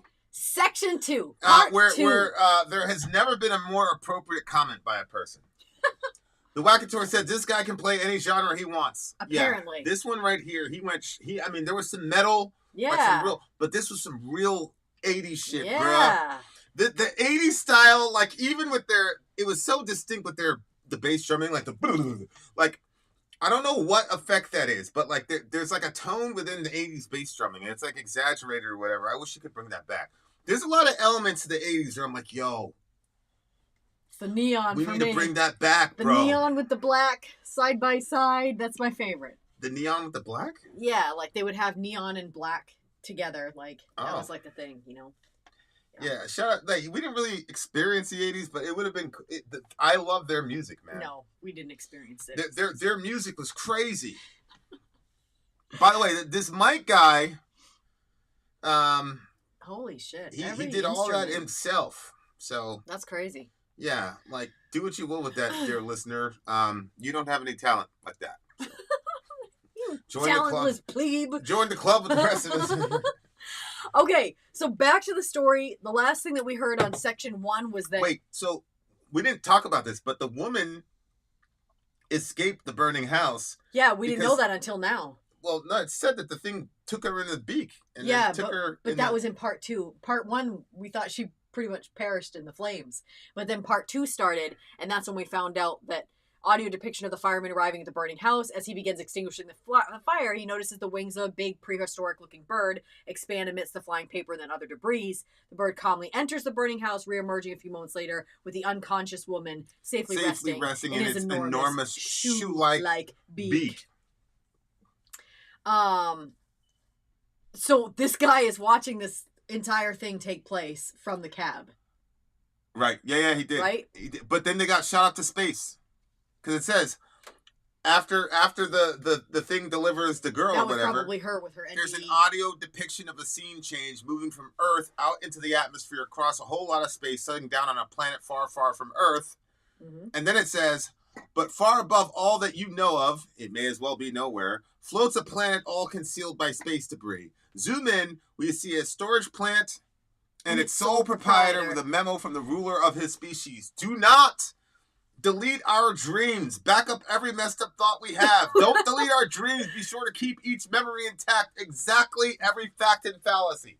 So It's there- madness. It is what it is. It's yeah, madness. but there, like, apparently you have the ability to kind of erase people's minds and keep it going. Mhm. See what I'm saying? And so that right there is an interesting thing. There's a Jim Carrey movie, it's called The Eternal Sunshine of the Spotless Mind. Yeah. And that was probably the most depressing movie I've ever seen in my entire life. And like, Yes. I'm like literally like, I'm actually not going to talk about it. We just keep moving. But it says, a race not willing to forget. Or is it so that they're not forgotten? Insistent on storing every glimpse of the past, but see, they maxed out their brains some time ago along with their storage contraptions. So their ruler put young Braylon to task. So then, audio depiction of Braylon using his tool to transmit the population's excess memories via electrical lightning bolts into giant steel pyramid storage containers. Yeah. So he's saying that humans are basically obsessed with remembering stuff, which I think is I've always had a hard time with like these cultural markers like graduation or whatever. Even like birthdays to me, doesn't make a lot of sense to me. I always say I'm not a ceremony person. I'm not a Yeah. You know what I'm saying? Yeah. There was one thing that was extremely challenging, and I graduated from that, and I was very, very proud of that. That was like one of my proudest moments in my life, because it was extremely men greater than me, like objectively greater than me, like were not able to, get to the end. So getting to the end of that was great, but there was no like whatever. It was just me and the 6 other dudes, and like we had that moment like within, you know what I'm saying, like ourselves, and it's people always say shit like, "Oh, nobody can take this away from you," blah blah blah blah. It's like, okay, but like, I was, I was really feeling it because I was the youngest person there. I was the youngest person ever to do it. I was, Mm-hmm.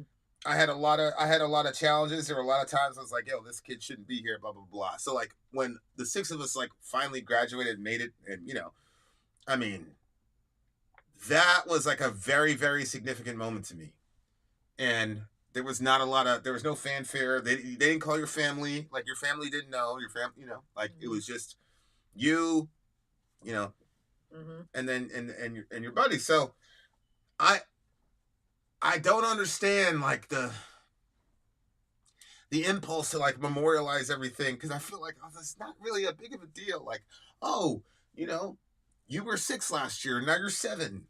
Like, okay. And like, No, you're how's you're that saying an accomplishment? I don't you're get it. saying we're glad that you're alive, and it's like you're important. You're important to us. You're important to this world, and we're going to celebrate the fact that you're here with us.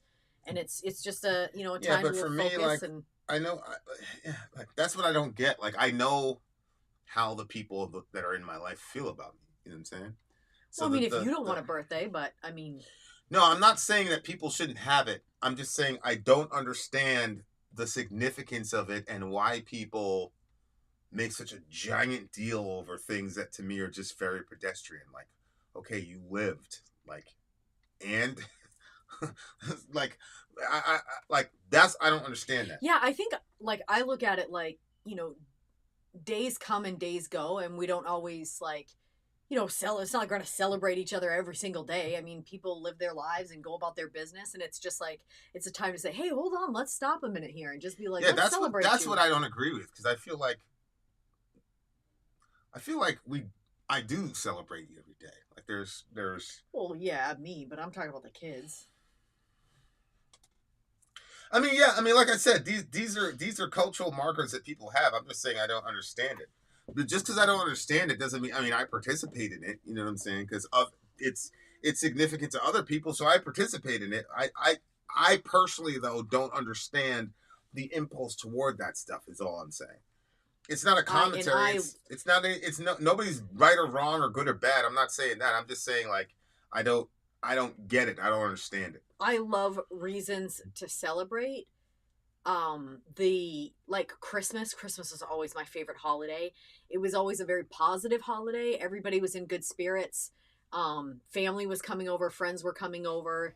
Obviously there was presents, good food, fun, singing, all kinds of stuff. There, a lot of music, that is another thing I forgot that I loved about Christmas, was that with, like, a month before Christmas, there would just be, like, music playing in the house. Like, we didn't do music.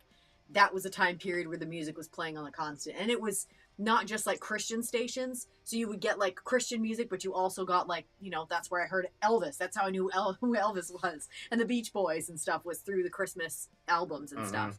And I think, biblically, they had certain times that were set aside for feasting. And I think because we don't follow any of those, like, feasting times where it's like, okay, like, these are the times set apart for just celebration. I think I like that. I like the, decorating the stuff, putting the lights up, sitting by the tree and wiggling your eyes around so it makes the lights go all over the place. I love all that stuff. Yeah. But I mean, I do think that I remember the first year that I realized I was in college, and I was talking about how excited I was about Christmas, and that was when I first realized that there were people that got deeply depressed around the holidays. And that wasn't something that I considered. And I think that I probably thought, like, oh, it'd be really cool if, everybody just, like, bring those people into your house. Like, don't let the depressed people stay by themselves. But I think it's, it's deeper than that. It's obviously that's cool. Like, if we all, like, bring people in, but at the same time, if your memories, like, if you've lost people over the years, and that's pretty much what it was. Like, some people just didn't have any family members left.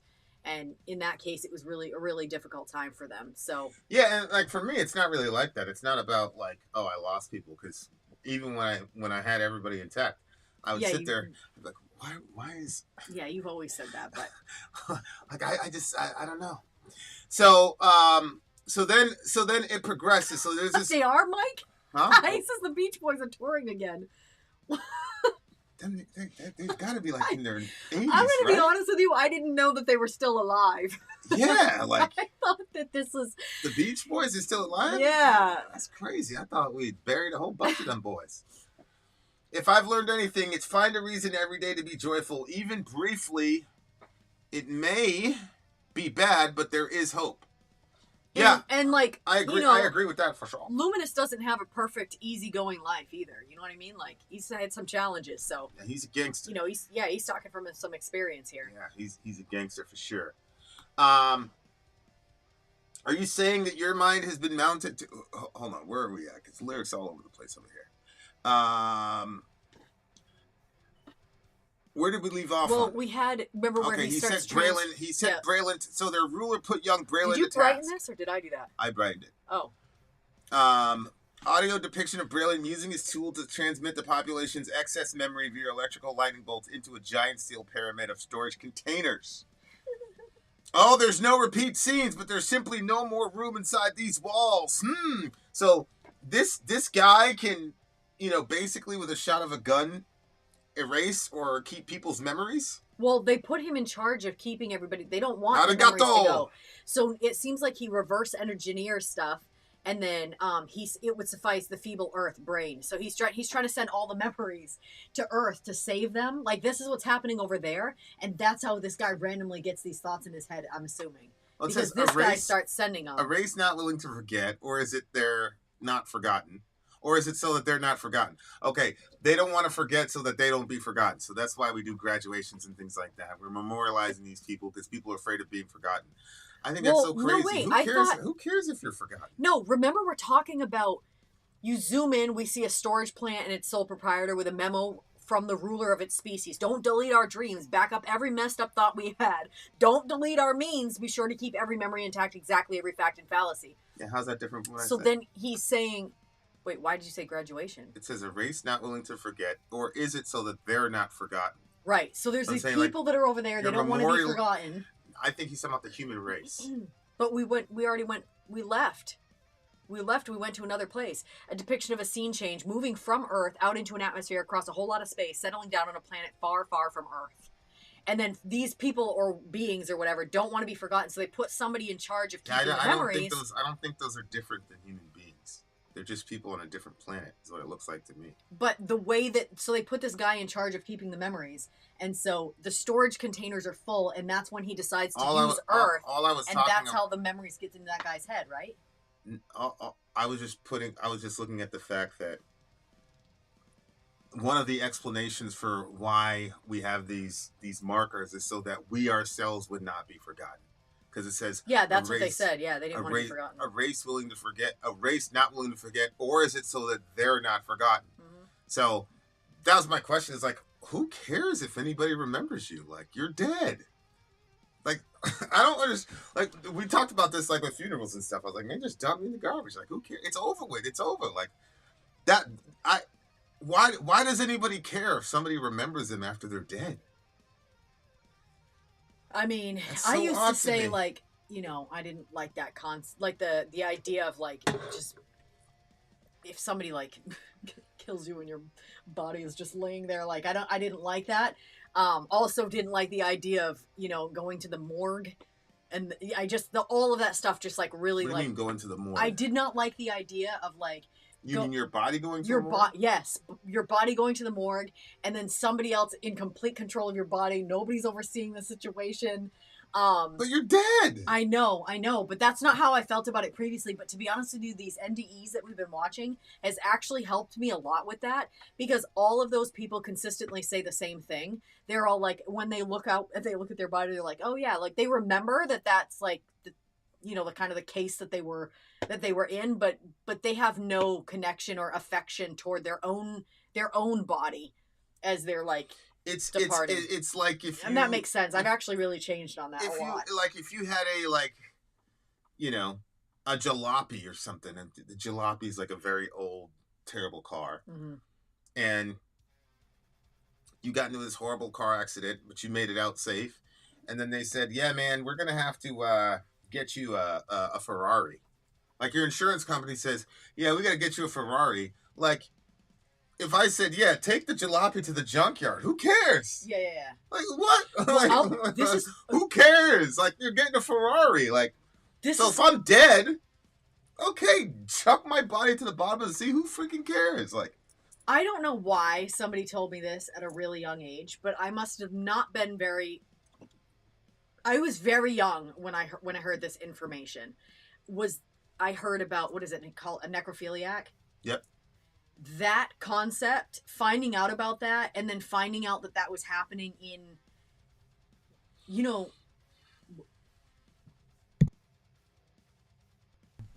that area or like very close. It's a small town. And so that was like happening literally there. And so realizing that sort of situation. How do you know that was happening though? Was it in the newspaper? No. Or was it just the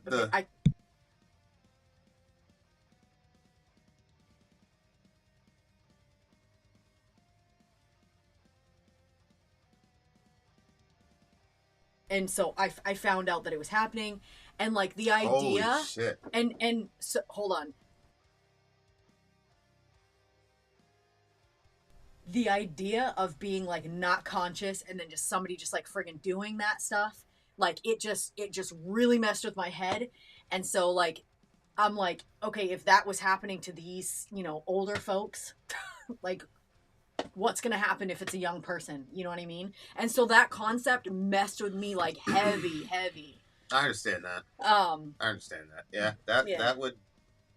That'd be pretty grimy. Yeah, pretty disgusting. I did. Okay, so are you saying your mind has been mounted to, invaded and faded from sight? Do you think there are more, or is it just us two? Degraded, updated alike. See? Wait. Right there, because there was a guy that started in the traffic, and then there's a lady where the house was on fire. Right? Mm-hmm. And then there's Braylon, Braylon is on the other planet, and his job is, so those are three people that we're talking about. Yeah, but what's funny is that it sounds like that this Braylon character is he's in charge of keeping the memories, but the storage units that were like basically a giant pyramids, they were full. There was no way to fit more memories in there, even though that they didn't repeat any scenes. Yeah. It's like, when your iPhone or whatever, you can click that thing and any repeat photos it gets rid of. So in this bitch, yeah. There was no repeated memories and they were still full. And then that's when he gets the idea to use Earth as a giant brain. So he sends all the memories over that way. So here they are. And that's what's happening to people on Earth. Okay, anyway, back on Earth. Says, I'll scan the universe for space. What's this? It could suffice the feeble Earth brain. So you're saying that the Earth itself is a repository for all these thoughts? That's where, and so then, so that's why, because remember he's sitting there and then all of a sudden thoughts come out of nowhere? Yeah. And then he says, been having smidgens of odd, aberrant visions today. Voices I've never heard utter words that I'd never say. Steely landscapes awash in a billion hue of gray. And my memory's sharp as a tack. Well, usually anyway. But that's kind of like what we're talking about, where it's like, where are you getting these amazing thoughts from? Mm-hmm. Like, it's a real... Because of the nature of our work, like we're able to really take extended periods of time to watch stuff or think things through. The stuff that's going on right now in the community, scientifically speaking, relative to consciousness and things like that they're absolutely incredible. The things that people are what I'm hearing secular scientists say on a regular basic routinely now is shit that would have got you laughed out of the building 5 years ago. Mm-hmm. Like it's so crazy. But like that is an interesting idea. Like if local realism isn't true, the universe is not locally real, then where are we? Like in other words, if you can take one atom is spinning clockwise and the other atom is spinning counterclockwise, mm-hmm. right? Or And so you separate them by 50 billion light years, okay? And you spin one, the other will spin in the opposite direction. Doesn't matter how far away you're separated by time and space. And so because of that, they've concluded, okay, that means the time and the distance between those two those 2 points or those 2 neutrons doesn't really exist because They're connected. They're connected, and it doesn't matter how far away they are. They're still communicating with each other instantly. I was going to say instantaneously. So then it's like, okay, our perception is that they're separated by hundreds of millions of miles. That's the phenomenological perception. Mm-hmm. But the reality is they're right next to each other, and them being next to each other. Where is that? Like, where is that? That's the question. This is the same thing. Like, where in your mind are instruments and sounds? Where's all that coming from? Yeah. Like, we have things like scales that are based on mathematical formulas and things of that nature. But it still doesn't give us any explanatory power of how you get a guy like Michelangelo, a guy like Danny Filth. How do you get somebody like that has... And we'll say things like, this person's a genius. And we talked about that, like the genie, like there's this other being that is supernatural that then feeds you this information. People talk about their muse, like literally their muse. Like there's a guy, I'm not going to mention his name, but he's a Stanford professor emeritus, and he does these. He's got like 5 or 6 inventions, patented them. He's a multimillionaire. Newosphere? Newosphere guy, yeah. He's a multimillionaire, and he is saying that he gets his ideas from this place called the Newosphere, which is essentially the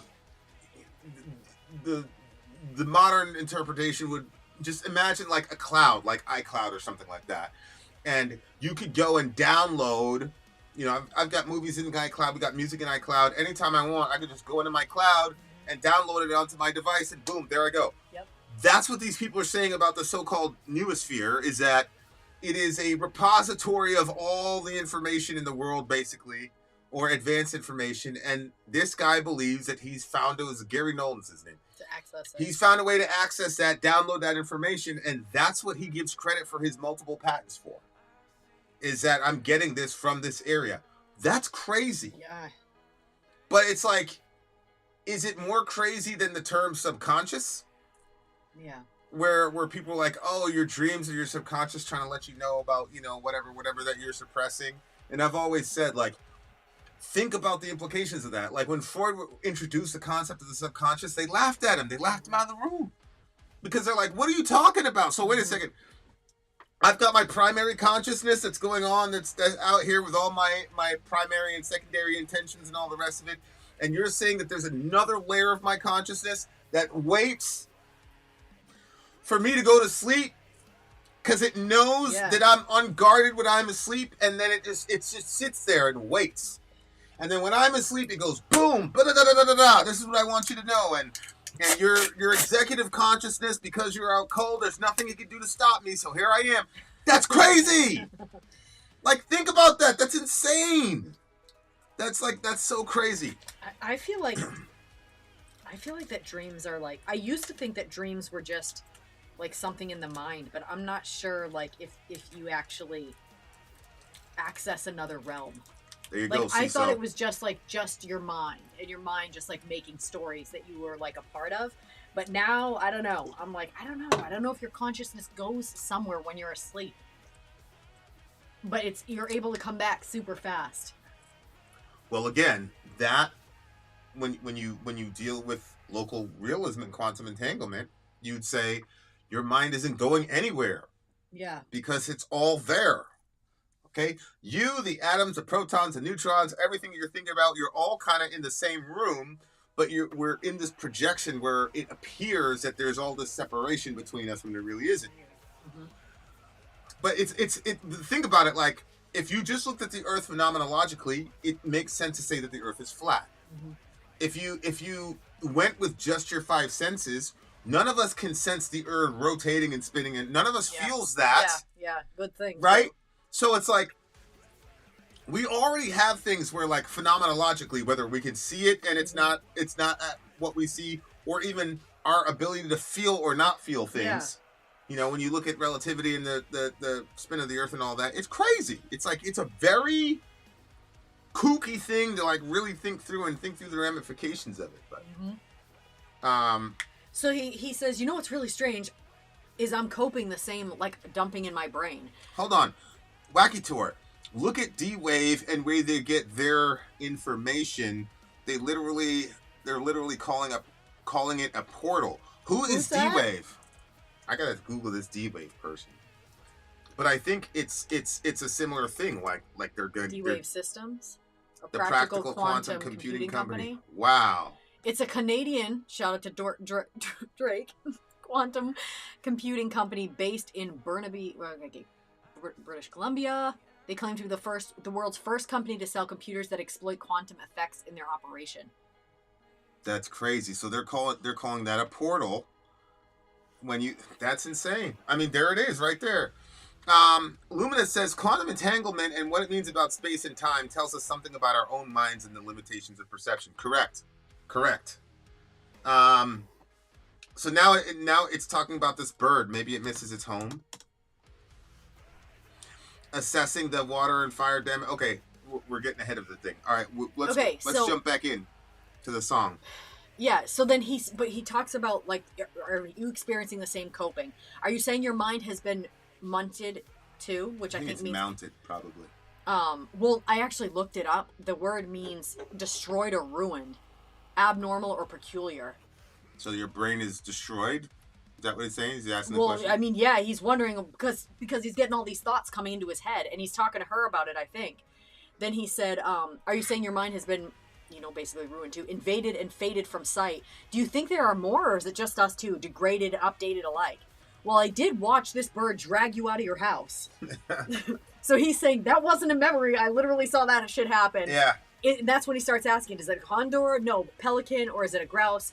Don't know much about birds. Maybe you have a book, which is funny because she's a hoarder. She has so many stacks of whatever. Maybe somewhere. Don't know. Give me a second, I'll look. Yeah. Right here, a shoe-billed stork. You think that it can talk? I doubt that it can talk. So now they're having this conversation about this bird that saved But then they're their saying life. maybe the bird's mind has been munted too, fabricated and jaded alike. Well, maybe it knows what we're supposed to do. Why is it up there like that? Maybe it misses its home. And then that's when it goes into the whole story of like the bird goes in there digging through all the debris on the boat and he pulls out the wires. Mm-hmm. And he comes over and he brings the wires to them at their feet. All of our minds have been munted, though, persuaded, dilated, spiked, snapping synapses, cerebrum skewered, infected. But maybe our minds are aligned in tune, united and lighted the same. I think that we all know what to do. Okay. Did we do this part? I don't remember getting to this part. No, that's okay, where we so left that's off. section 3. Okay, so we're going into section 3 now? Yep, starting at 29:34, and we're going to the end of the album. Okay. In the story. Let me get that timestamp. 2:07. Ready? Yep. All right, guys. Stand by. We've got one more section to go in this This has been I really enjoyed this. It's not done yet, but I really enjoyed it. We continue.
Getting spooky now.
Now we're back in the 80s, baby. Here we go. Take us home, baby. Let's go.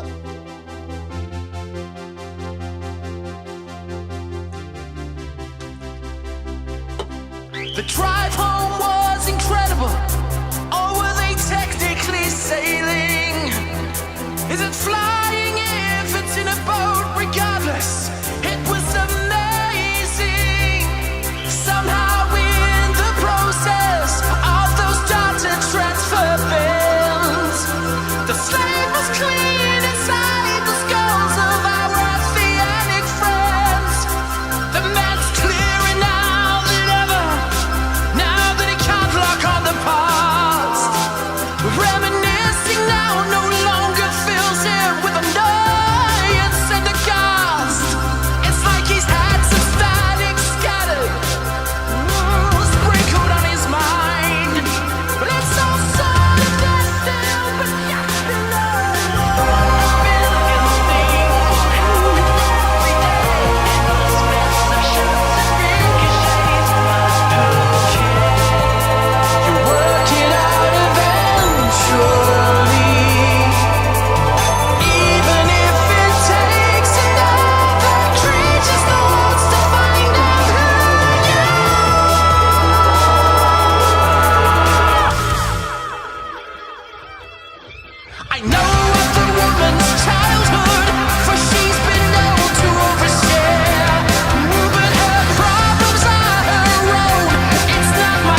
this.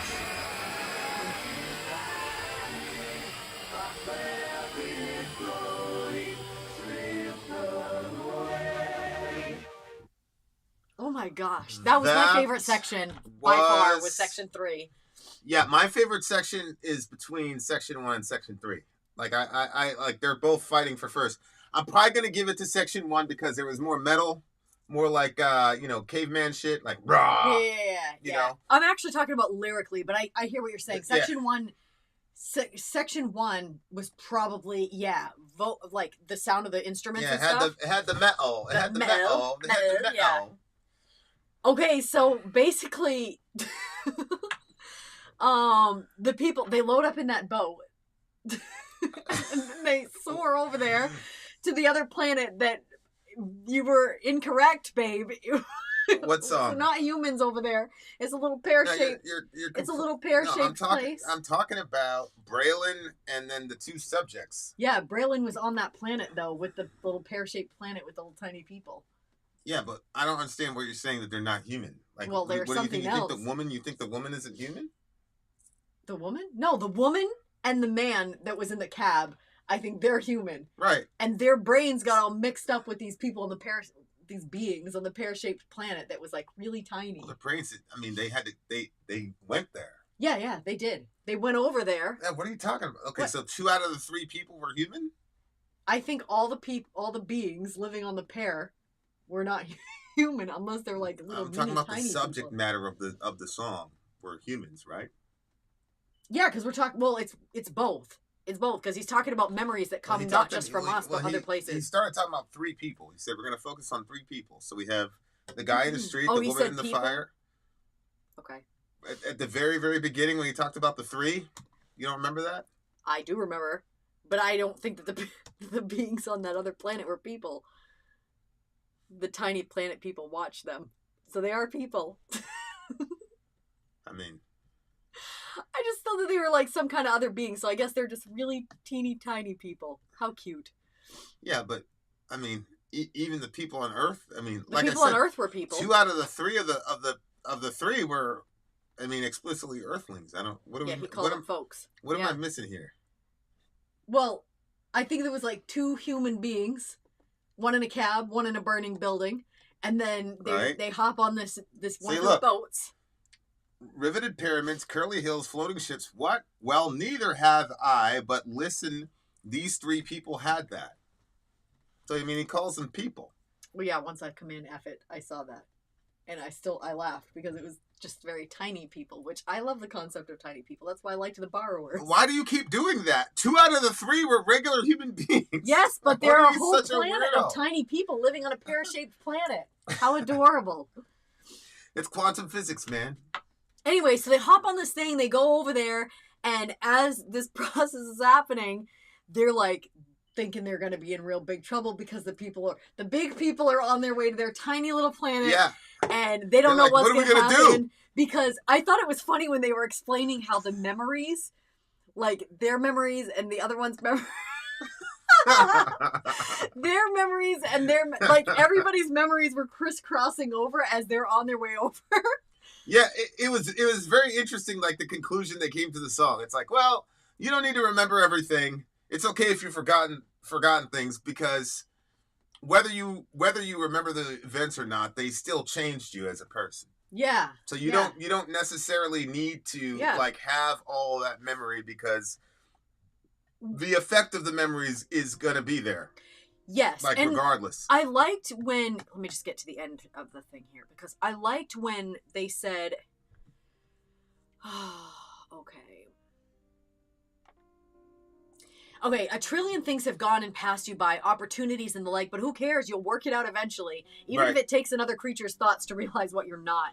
That was such a good line, man. Because he said that twice. He said it takes another creature's thoughts to realize what you are. Mm-hmm. And then the second time he went around, he said it takes, to realize what you're not.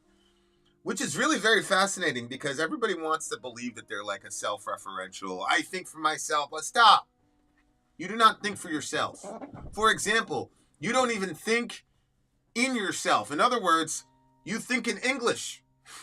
Mm-hmm. Okay, that was something taught to you from the outside. So the idea that you can. I used to think about this, especially when I got into music. I'd be like, I want to play something that's never been played before. Mm-hmm. I want to do something that's never been done before. Mm-hmm. And you quickly realize, like, all we can do is variations of things that have already been done. Right. Like, period, end of story. All everything we do is derivative. Mm-hmm. So that line though was crazy because you listen to people and talk about solitary confinement. You know, the worst place to be is solitary confinement. People, not having human interaction. But one of the things that was crazy to me is, like, if you lived on a planet by yourself with no other human beings around, you would not know what a human being is. Mm-hmm. On top of that, let's say you lived in a planet that had no mirrors and no other people. You would have no sense of self as to, like, what you are. So it's really, I don't know if it's weird, but it's a strange type of thing where it is literally impossible to have a self-understanding, be self-contained. Oh, that's interesting. And even at the divine level, there seems to be that kind of problem, which gets ameliorated with the Trinity, right? Is that that God can know that he's God in contradistinction to every other created being because he's a Trinity. Yeah. And so the Father can look at the Son and the Son can look at the Spirit and vice versa. Right, that's one of the things that's really interesting. That's one of the ways I know the Trinity is true, because all these problems that it solves, it wasn't designed to solve those problems. Mm-hmm. But it because it's ultimate reality, it's going to solve those problems by the very nature of what it is. So it's like, but that line, like, you need other people to tell you what you are and what you're not, like, is crazy because it's true. Like, not even God is self-referential in the Trinitarian understanding, which is really crazy because now what we have is the opposite. Now what's happening is that you have the singular telling the collective what they are, and now the collective has to say, oh, that's right. Whereas before, it wasn't like that. You know what I'm talking about? I do. You see what I'm saying? So that was a very fascinating kind of thing to me. It's like, not even God operates on self-ID. But now here we are as human beings, and we're like, yep, I know. Okay, I know that you all think I'm X, but I have decided don't be offended, okay? But we watched this clip, and it was a clip of it was a clip basically of fat women, and I'm sorry, but they call themselves fat. Like, it's like a whole movement, body positivity, whatever. Yeah. And so it's like these fat women, and then here comes this kid. He's got to be, am I exaggerating? 120 pounds soaking wet. Yeah, no, I think that's about right. I mean, complete. Yeah. And so he gets in there and he goes, I identify as a 275-pound woman. And, like, for the first couple minutes, like, they were, like, mega uncomfortable. They didn't know how to tell him, like, get the fuck out of here. Like, because he was using this language of I'm self-identifying, blah, blah, blah, blah, blah. Yep. And it's like, she was like, I'm not getting what you're saying. He's like, what do you mean you're not getting what I'm saying? You know what I'm saying? It's like, they basically like, would you feel comfortable leaving the room? He's like, no, I don't feel comfortable leaving the room. Why should I leave the room? Yeah. Yeah, like, it was a very fascinating social kind of situation because it's like, based on our current, we do need zeitgeist. And I see this very clearly with the kids. It's one of the roles of a parent. What is a parent? A parent is an external source of identification. You're my son. You're my daughter. This is what it means to be a, whatever. And so the kid is getting all of their feedback and self-understanding from somebody, not him. Imagine leaving a baby. If a child was born, aside from the whole just sadness that the baby's by himself, but imagine if a child was born and just dropped off into the woods. And then you came back in like 30 years and it had no human interaction. How do you think that kid would operate? There was nobody to give him an identity as far as what his species was, what his country is, all these things, what your gender is, how that works. All these things like have to be given to us from outside prior to us internalizing them. Go ahead. When I was in college, there was we were all going to get split up and go to different places to do like a mission trip, basically. And there was a certain location that, a couple of us were going to get to go to, and I was one of the people that was picked to go. It was a super dangerous area, but there was a orphanage that was there. It ended up falling through. I think it was honestly just too dangerous, but there was an orphanage there, and there was somebody that had come from the area. That was much closer to 9/11. than now. Yeah.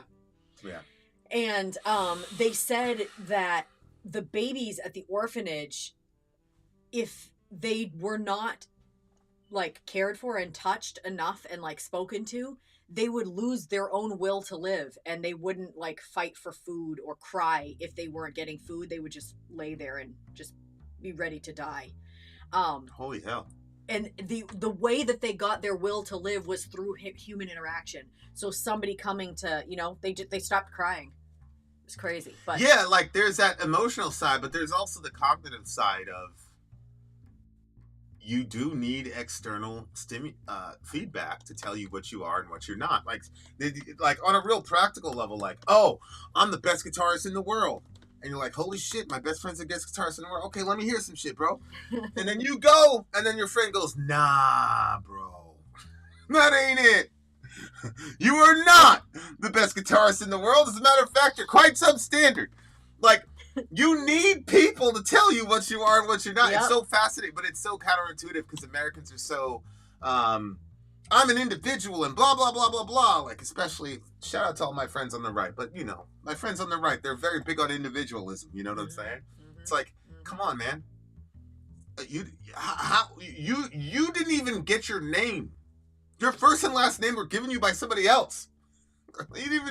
Something as basic as what people call you has to be given to you externally. Now you say, true. Well, I can go to City Hall. Exactly. You need to go to people outside of yourself to redefine yourself. And they have to agree and sign that document. Otherwise, we're still... So it's like, first of all, people always talk about journey. This is a journey, blah, blah, blah. But I really felt like this was a journey. He was speaking tongue-in-cheek, but a lot of the shit he was saying was really deep, though. Like, oh, yeah. This is kind of like a Jack Black category for me, where I feel like the guy is a genius. Yes, I thought the same thing. And, like, if you just want to hear this record to play and have fun and get high and whatever, like, definitely this is a record for that, right? But, like, at the same time, if you want some real practical life advice, this is going to be here. Are there not degrees of individualism? Of course there are degrees of individualism for sure. But my perspective is that Americans are too extreme on the individualism side, especially right-wing Americans. To the point where you have Tucker Carlson saying, well, I'm an individual, I can't be held accountable for anybody else's sin. Well, that's just not biblical. You weren't there in the garden, but God, you still have sin, you still need a savior. That'd just be one example of I think that American individualism in particular is decreative and against reality itself. Because as we said, even God themselves, I'm probably going to come up with a new, what do you call that, pronoun? Themself instead of themselves. So I got the them. Yeah, I got the self. Yeah. Yeah, so I think God themselves can't function as a complete solitary unity. But Americans, the way they talk, I poked myself up by I did this, I did that. And now you got other Americans saying, oh, for real, this is what we're doing? We could just, okay, well then I'm this. And everybody needs to go along with it because I'm an individual. Right? So, yeah, there's definitely degrees of everything for balance. What I'm saying is that American, especially right-wing Americans, are completely on the other side. They're like way too extreme on the individualism stuff. And that's a very, very interesting thing. So for this band, who I'm assuming are American, although they said he was Australian. Oh, okay. Pretty sure Thewackytor said he was Australian, which would make some sense to me. A billion things will happen every day. Endless mess of. Well, wait. I like this part. Somehow, in the process of those data transfer bends, the slate was clean inside the skull of our the earthly friends. The man is clearer Earthianic now. friends. The man is clearer now than ever. Now that he can't lock on this past, reminiscing no longer fills him with annoyance and aghast. It's like he's had some static scattered, sprinkled on his mind. It's all sort of there, but just it's an inaudible. A billion things will happen every day, endless mess of shots and ricochets. But who cares? You'll work it out eventually, even if it takes another creature's thoughts to find out who you are. So this part of the song, like what from here to like the next 3 or 4 paragraphs, I really, really liked it. I love the concept of it because this is actually something that God's been talking to me about lately. Is there's the past that's already taken place, there's a present that you're living in now, and there's a future that you're going toward. And how much of our minds, or he was speaking specifically to me, so how much of your time is being taken up by being in the present or looking toward the future. But a lot of my time is in the past because I'm looking at, things that I screwed up or things I wish I would have done differently. A lot of it is regrets, to be honest with you. And then there's like the great times of the past. Like you and I have some really great past memories that I like go hang out in a lot of times. But it's like when you live your life like that, they talked about like your mind like bursting at the seams. And then when it kind of gets cleared, like over here, her mind is not so bursting at its seams. Way better. What better way to sort a hoarder's mess than to burn it to the ground? Nostalgia's nice in small doses, which I agree with that. I think that nostalgia should be something that we have, but it shouldn't be all consuming. And like sometimes, especially with Reza, so I had a miscarriage. You guys know that. Then when I got pregnant with Orion, I completely thought Orion, I was going to have no issues. I did not think that anything was going to happen to him. But when I got pregnant with Reza, I was terrified that because that was my second pregnancy with Vinny, that I was going to lose him. And it's kind of been like an ongoing theme for me that I like have to work through because I'm always worried that I'm going to lose him and his little smile. So if I'm out with him, I go to the park or whatever. I get all emotional. I go to the park with him or whatever, and he's playing and he's so happy and he's like, his personality is like, he's super, super unique. And he is. He's such an incredible kid. And it's different. I'll be watching him, and then like I get this thought in my head, and the thought is like, this is your last memory with him. So this is the last time you're going to see him. And then I'm like, oh my gosh. And then I start thinking, oh, what if this happens? And what if that happens? And I think about all these things. And then I'm not enjoying the moment with him anymore. I'm not watching him having fun on his slide or whatever, because I'm worried that this is the last memory I'm going to have with him. And like, that's, like I said, one of the things that God's working with me on right now is to like, stop doing that. Again, the Bible says, don't worry about tomorrow. Tomorrow has enough worries of its own. And right now we're in a moment. And all those times before that thought came into my head, it was wrong. Because I had a bunch of memories with him afterwards. So when this song, I think I'm actually going to listen. This one is going to go on my playlist. I'm going to listen to this thing again. The whole thing? Probably because I really liked the metal on a lot of different parts of it. And I liked the journey that it kind of like took your ears on and your head on. And then I really liked the way that the ending was. Like just the way that it's not like, I kind of like the concept of like, what better way to sort a hoarder's mess, just burn it to the ground. Like, we don't have to sort through it all. Like, let's just leave it over there. You know what I mean? Like, and I think that sometimes you can like dig too much in the past and try to like figure shit out so that way you don't repeat all of that stuff. But then you end up repeating it because you're spending so much time living out the past that you're not in the present moment long enough to be able to do something different. So I really liked it. I liked that they kept it light too. Like it was funny, but it was also, the concept was good. Yeah, there was some deep shit in there. If you wanted to just hang out and, be dumb, you could do that. But if you wanted to really you wanted to really think through the implications of life, like you could do that too. Yeah. And that's really, really very hard to pull off. Really hard to pull off. I just thought that they did a great job. I'm really impressed with this one. Yeah, and that's all one song, right? It's not like... It's a one continuous song, that you're supposed to listen to the whole album just straight through. Yeah. I'm glad that we took the 3 breaks that we took. Agreed. Because that was really smart. At first, Thewackytor. exactly. Where really you smart. broke Kudos it was perfect. Perfect break spots. But like when we first started it, I was like a little bit confused. I'm like, what is going on here?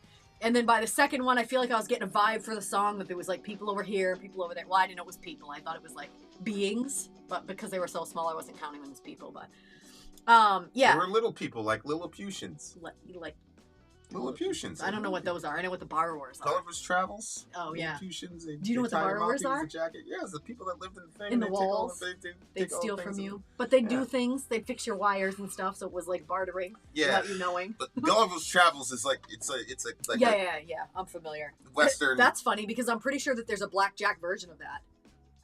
You mean a Jack Black version of that? Yeah. I mean, blackjack is a card game. Right. Jack Black version of that. We shout out to Thewackytor, who's immensely patient. We had this thing scheduled for 2 hours. We're at 2 hours and 46 minutes right now. Okay, we'll land the you know how it plane. goes. Anyway, this one is I'm going to give this one a 9.8, and it did get extra points because I liked the meaning there at the end that like kind of fits right here. Where I gave this one a 9.3. Part of me, like, I like the tongue-in-cheek nature of it because I like funny people, but I'm like, he said some really deep shit in here too. You know what I'm saying? And like that kind of balance to me was crazy. Not a lot of people can do that. Like even Jack Black, like when I see him play or hear him sing or even write, I go, man, this guy's got talent. Mm-hmm. Definitely. But this dude, he's deep. Yeah. He's got a philosophy. Yeah. And he's working it out. Not to say that Jack Black doesn't. It's just this dude is just very intentional. Mm-hmm. And you could see him grappling with the concept of like, who are we? And that's the other thing is like a memory is something that you have to rely on yourself on most of the time. Yeah. And that's why he said, we can know who we are through other people. Like you don't need to remember every little thing to remember who you are, because you're always going to have, presumably, other people around you, and so you can go there and supplement. Now, obviously, that's dangerous to a degree because you ultimately want God to give you your identity. Well, we do.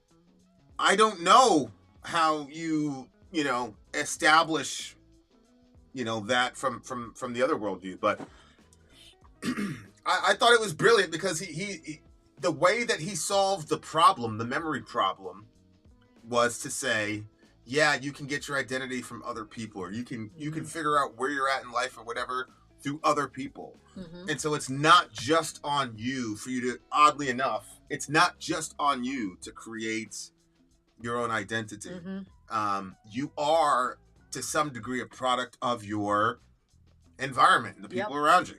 So, yeah, man, it was, I'm gonna get this. I wanted to put this picture up there because I thought it was so crazy. The one I showed you earlier, but I don't know how far I'd have to scroll. Basically, in this photo, you should screenshot them the next time. Yeah, well, I didn't think I was going to be sharing it anywhere. I showed it to you, and then I didn't realize that I was going to want it. Oh, well, maybe she took it down. Basically, it's this picture of this man. It looks like a Michelangelo type painting, and there's this man, he's up on the top of this rock, and he's reaching down into the waters, and there's this like other man that's in the water that's almost like fully drowned. And then there's a woman that's also in the water, and she's holding a baby up. She's trying to pass the baby up to him, but she's holding onto a branch with one hand, and the other one she's trying to put the baby up, and he's not even focused on the lady or the baby. He's so busy just trying to pull this other person out of the water. And it was supposed to depict that the past was drowning in the waters. He had, I think it was like probably his father or something like that, but it was the past, and he couldn't let go of the past. Mm-hmm. And because he couldn't let go of the past and his focus was on that, he was losing the present moments with his wife and his child. And the future. And the future. Child represented the future, the mom represented the present. Right. And then the old man, which was his father or something, represented the past. Right. It was just such a crazy picture, and I was like, because like I talked about that time period that I'm in right now where God is like, look present, future, and stop so much in the past. And Phoenix, you're saying the same thing, that's kind of like where you're at. And it does suck because it really like destroys like whole moments and everything when you live like that. So it takes work to change your mindset about stuff, because when your mind is so used to doing something, like it's hard to like get on a new path. I don't know, like, oh, you found it. Yeah. Oh, you just Googled it. It's called Deluge Scene. It's called Deluge Scene. And so you see this guy is out there rescuing the old man. Yeah. And then you've got the mom who represents the present, and the child who represents the future being ignored because he's trying to hold on to the past from a guy who's aged well beyond him in the first place. It's like, bro. And that's also like why the scripture says like you're supposed to leave your father and mother and cleave to your wife. Like in that depiction, like it's supposed to be, you're supposed to focus on what God has put in front of you and not like so much on the past. But yeah, I thought the picture was crazy. I thought the meaning was crazy. It was very meaningful for me at this point in my life, and I'm glad I was able to share it with you. Thank you for finding it. Yeah, shout out to all our wonderful people on Rumble. We only have 7 likes. So I peeked at the score. Rumble Nation 30, YouTube Purgatory 9. Rumblers unite! That's true. Okay, so there you go, dear listener. We will be seeing you very, very, very soon. Probably tomorrow. True. Also, I don't know if you guys have noticed, but we've been uploading a lot of YouTube shorts. Mm-hmm. Just something we're experimenting with, but that should be fun as well. We are going to get out of here. We will see you guys very, very soon. FYI, tomorrow night is at this moment still open if anybody is interested in booking a stream. If not, no worries. We have our show series coming up at the end of the week, so more to come. Yep, more to come, dear listener.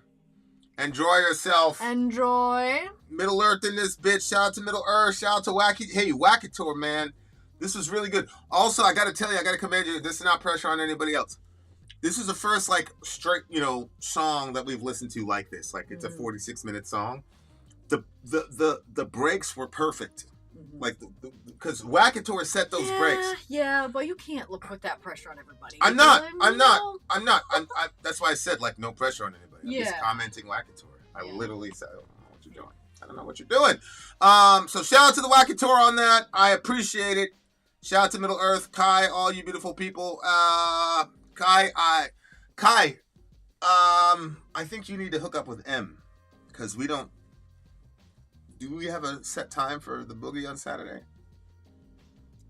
Oh, I think you guys need to talk about that. We were waiting for the answers. I will. I'll talk to her. Hey, folks, is this album about me? Let's talk about not being able to remember shit. Oh. God almighty. All right, you guys. That's so terrible. That's so terrible. All right, dear listener, we are out of here. Shout out to the big homie.